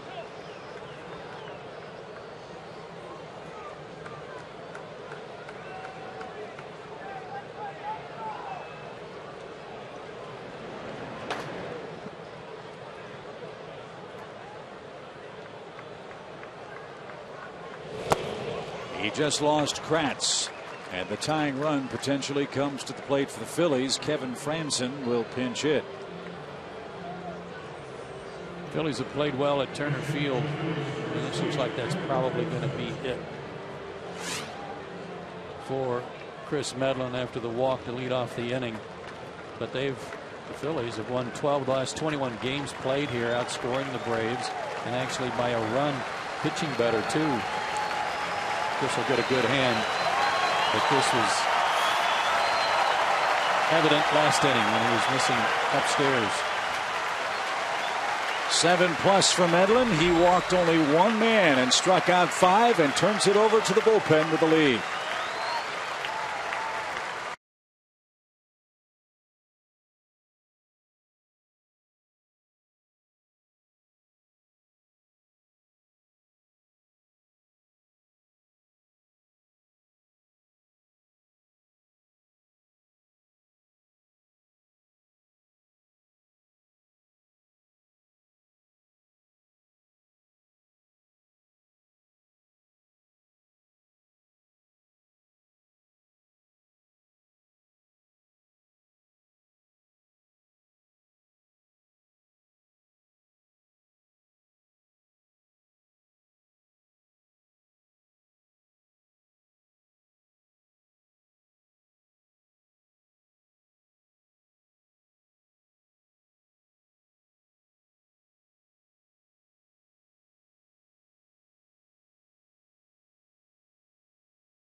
Put their leadoff man on in the 8th inning.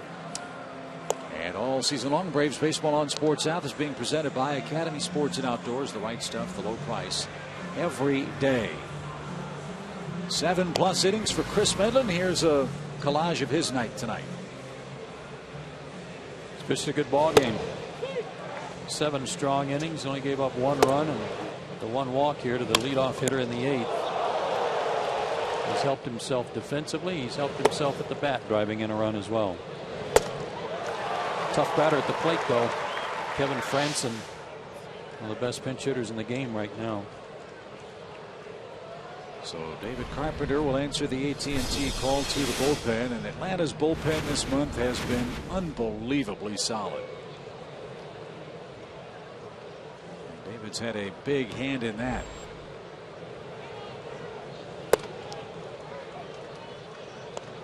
A little more responsibility right now too, with the game on the line late. Last work 3 days ago against Miami, an inning and a third, struck out 3 of the 4 batters he faced.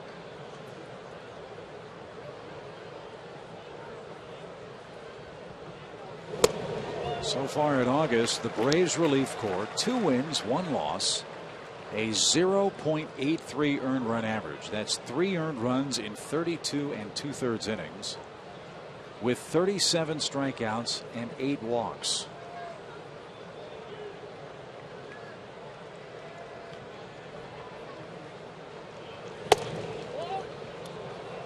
Kevin Franson in the major leagues among pinch hitters, #1 in hits, tied for first in doubles, tied for third in RBIs, 41 at bats. That's fourth in the majors. And he's been hit by a pitch 10 times this year, which is 6th in the National League, and he's mostly a pinch hitter. He either hits the ball or the ball hits him. But in that role, get on any way you can, I guess. That might be why you see the sleeve above the left elbow for Kevin Franzen.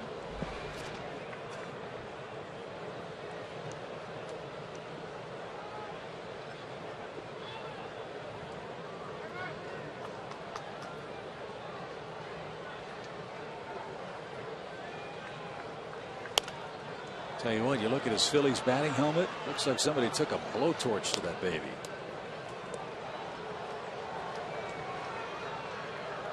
Well, it keeps him from going back to the on-deck circle to get some stickum.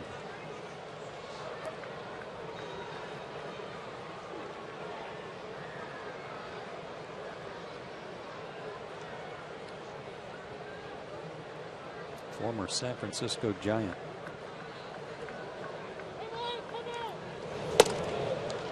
Time was called by Will Little, the home plate umpire.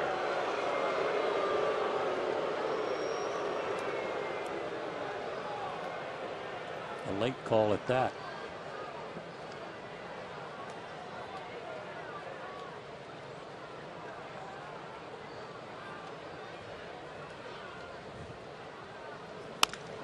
Line drive center. Schaefer diving, tumbling catch. He holds on.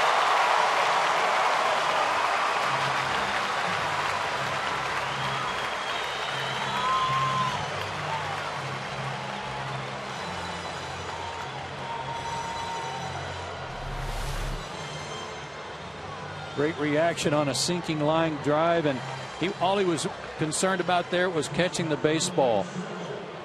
Really kept his head still as he was going to the turf, but he wasn't worried about how he was going to land. You just want to make sure he caught it and then worry about hanging on to it.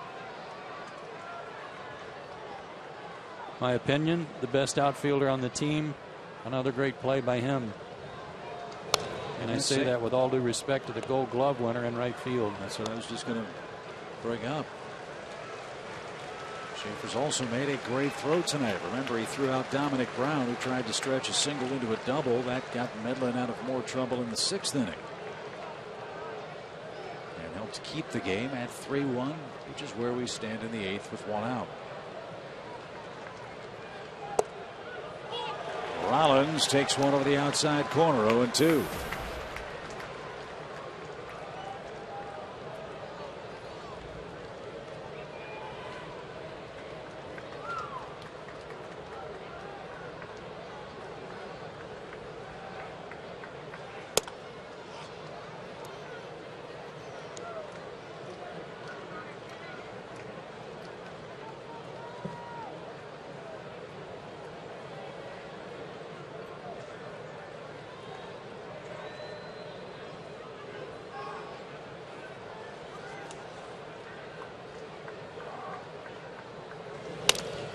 Double play ball. There's one. There's two. The Braves bullpen continues to sparkle. David Carpenter retires the Phillies in the 8th and protects Medlin's lead.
leads the Phillies in Game 2 of the series. The Braves and our friends at the Waffle House have teamed up to give you a great ticket offer to see the Braves. Bring your Waffle House receipt to the Turner Field box office and you'll get 2 outfield pavilion tickets for the price of 1 to any remaining 2013 game. That's a savings of up to $36. Great deal, great hat. You get a great waffle.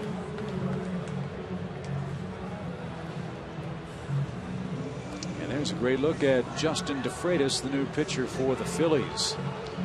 By the way, speaking of attendance here at the ballpark, with one more left with the Phillies and what we expect to be a big weekend with the Nationals, the Braves are going to fly by 2 million in attendance before the middle of August. That's great. And as it should be for a team that's got the best record going.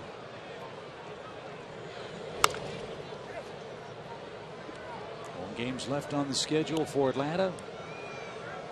Phillies, Nationals, Cleveland, Miami, and the Mets. That gets us through the first week of September.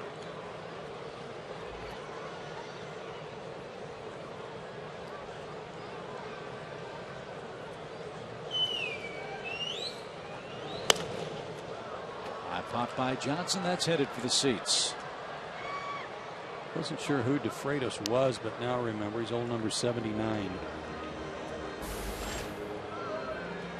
Mid-90s fastball, a slider, also has a split finger pitch.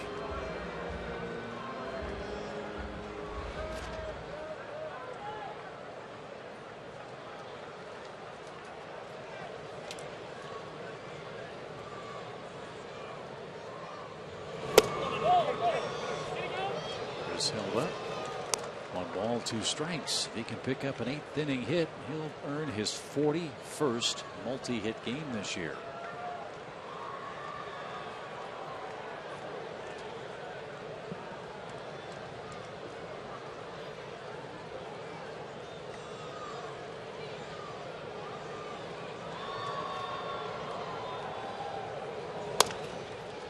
To third. Ashe makes a good play. And Johnson is out number 1. DeFreitas has some interests, hobbies that are right down your alley. He likes writing and recording music and playing guitar. Really? Likes to cook, likes to collect cars. I think he could be one of your guests on Chip and Dip. No time slot selected for that yet? Still waiting. Kevin Shanks hasn't called my people. Hasn't called you, Ed Gorin, nobody, nothing, crickets. 4 days away until Fox Sports 1 debuts. Looking forward to that. They'll just give you a time slot. You could get in touch with Chipper and have him on to talk about hunting. That's right.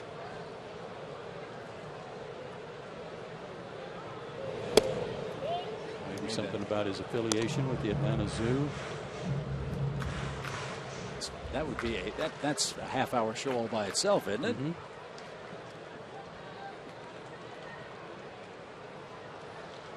Tyler Pasternicki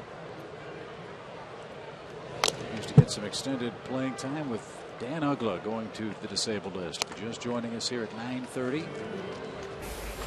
Dan Uggla's continuing vision problems finally convinced him to go and get eye surgery, LASIK. Happens sometime later this week. As Joe explained earlier, there's a lag between the announcement today and the actual procedure because you have to take the contacts out and let the eyes do what they're going to do.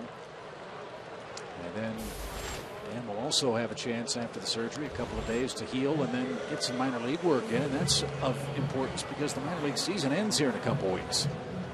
You know, when Maddox had his surgery, seems to me he didn't even miss a turn. My recollection serves me right. I mean, he was advised maybe not to take his next turn, but he did, and no ill effects. Jordan Schaefer bats with 2 outs. And we were talking before the game too. Remarkable that Uggla's hit 21 homers with the vision problems, but what had to be most frightening is he said he was having trouble fielding the baseball. Yeah, that would make him as uncomfortable as hitting, I think, because of not being able to read the hops like you'd like to.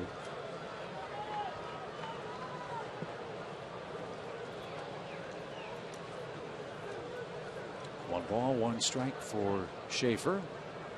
And a swing and a miss. It's 1-2. Dan will be in great hands with Dr. Alan Kozarski. Get him straightened out. Dr. K's the man.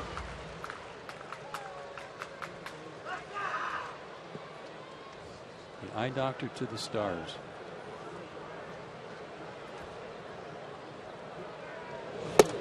Swing and a miss by Schaefer. DeFreitas an impressive 8th inning. But we go to the 9th. Last call for the Phillies. Let's see if Kimbrel can shut her down.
Braves lead the Phillies by a 3-1 score. Before we tell you about Craig's here, let's go back to our AT&T Uverse trivia question.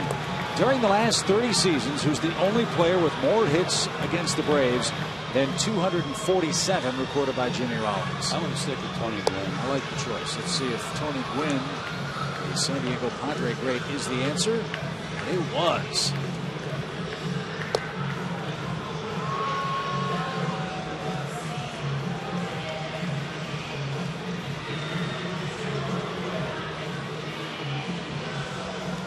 th appearance for him. He leads the National League in saves with 36. He's second in the major leagues in that category.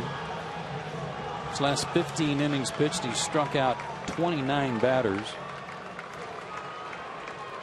and has a streak of 26 straight saves. He's hot, and he's had some rest. Michael Young greets him first in the top of the 9th.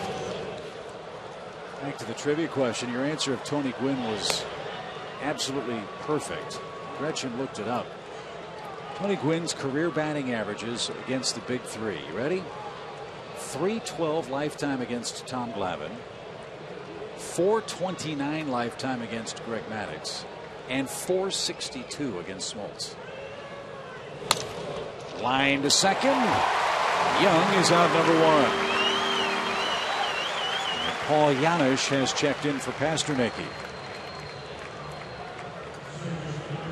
Well, I think Tony Gwynn said when he went to the Hall of Fame, I'd like to thank the big three. Yeah. That tells you what kind of hitter he was. Yeah. I mean, you do that against 3 Hall of Fame guys. And we hope Tony's doing well. I know he's had some health problems the last couple of years. He's such a great ambassador to our game and broadcaster with San Diego Padres. Hope to see him when we head back west next year. 1 out for Utley. It's a good matchup. And Chase looks outside. 1 ball, no strikes. Craig is 4 for 4 in saves against the Phillies this year. 4 innings, 2 hits, no walks, 6 strikeouts.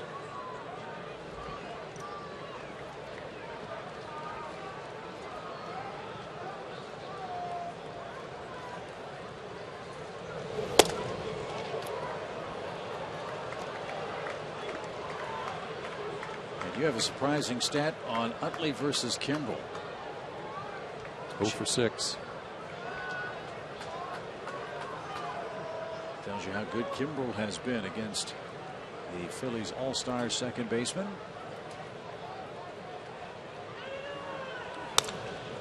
In the air, right center field. Will it hang up for Hayward? Not long enough. Jason tracks it down and holds Utley to a long single. Good play.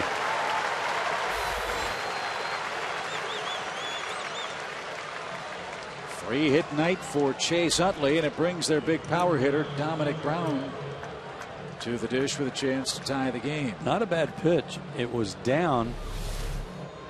Had a lot of the plate, but it was low. He just went down and got it with that short stroke. Good play by Jason here to get over there, cut it off, and make a quick throw back in.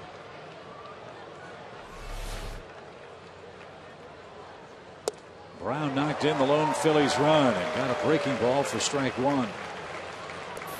He's only faced Kimbrel once, 0 for 1 with a strikeout.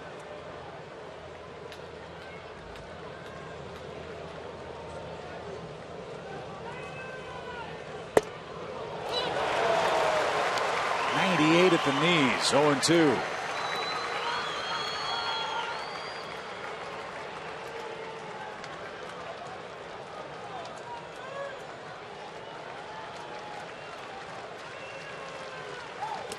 Yes, he did. Yes, he did indeed. Little rings him up. Brown is struck out, and with a look of disbelief, heads back to the Phillies dugout. 2 away. Hard slider or slurve, curve. Craig thinks it's curve ball. Looks more like a slider there. But he went enough. 21,697 rise at Turner Field as Darren Ruff stands in. He pops it up right side. Freeman might have a play at the tarp. He's there, and the Braves have beaten the Phillies.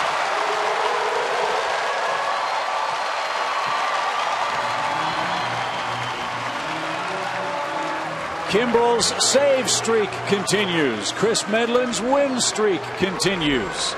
And the Braves earn their 73rd win of the year and beat Philadelphia by a final score of 3-1 tonight. The big blow, a Chris Johnson 2-run homer in the bottom half of the third inning. Back with more from Turner Field.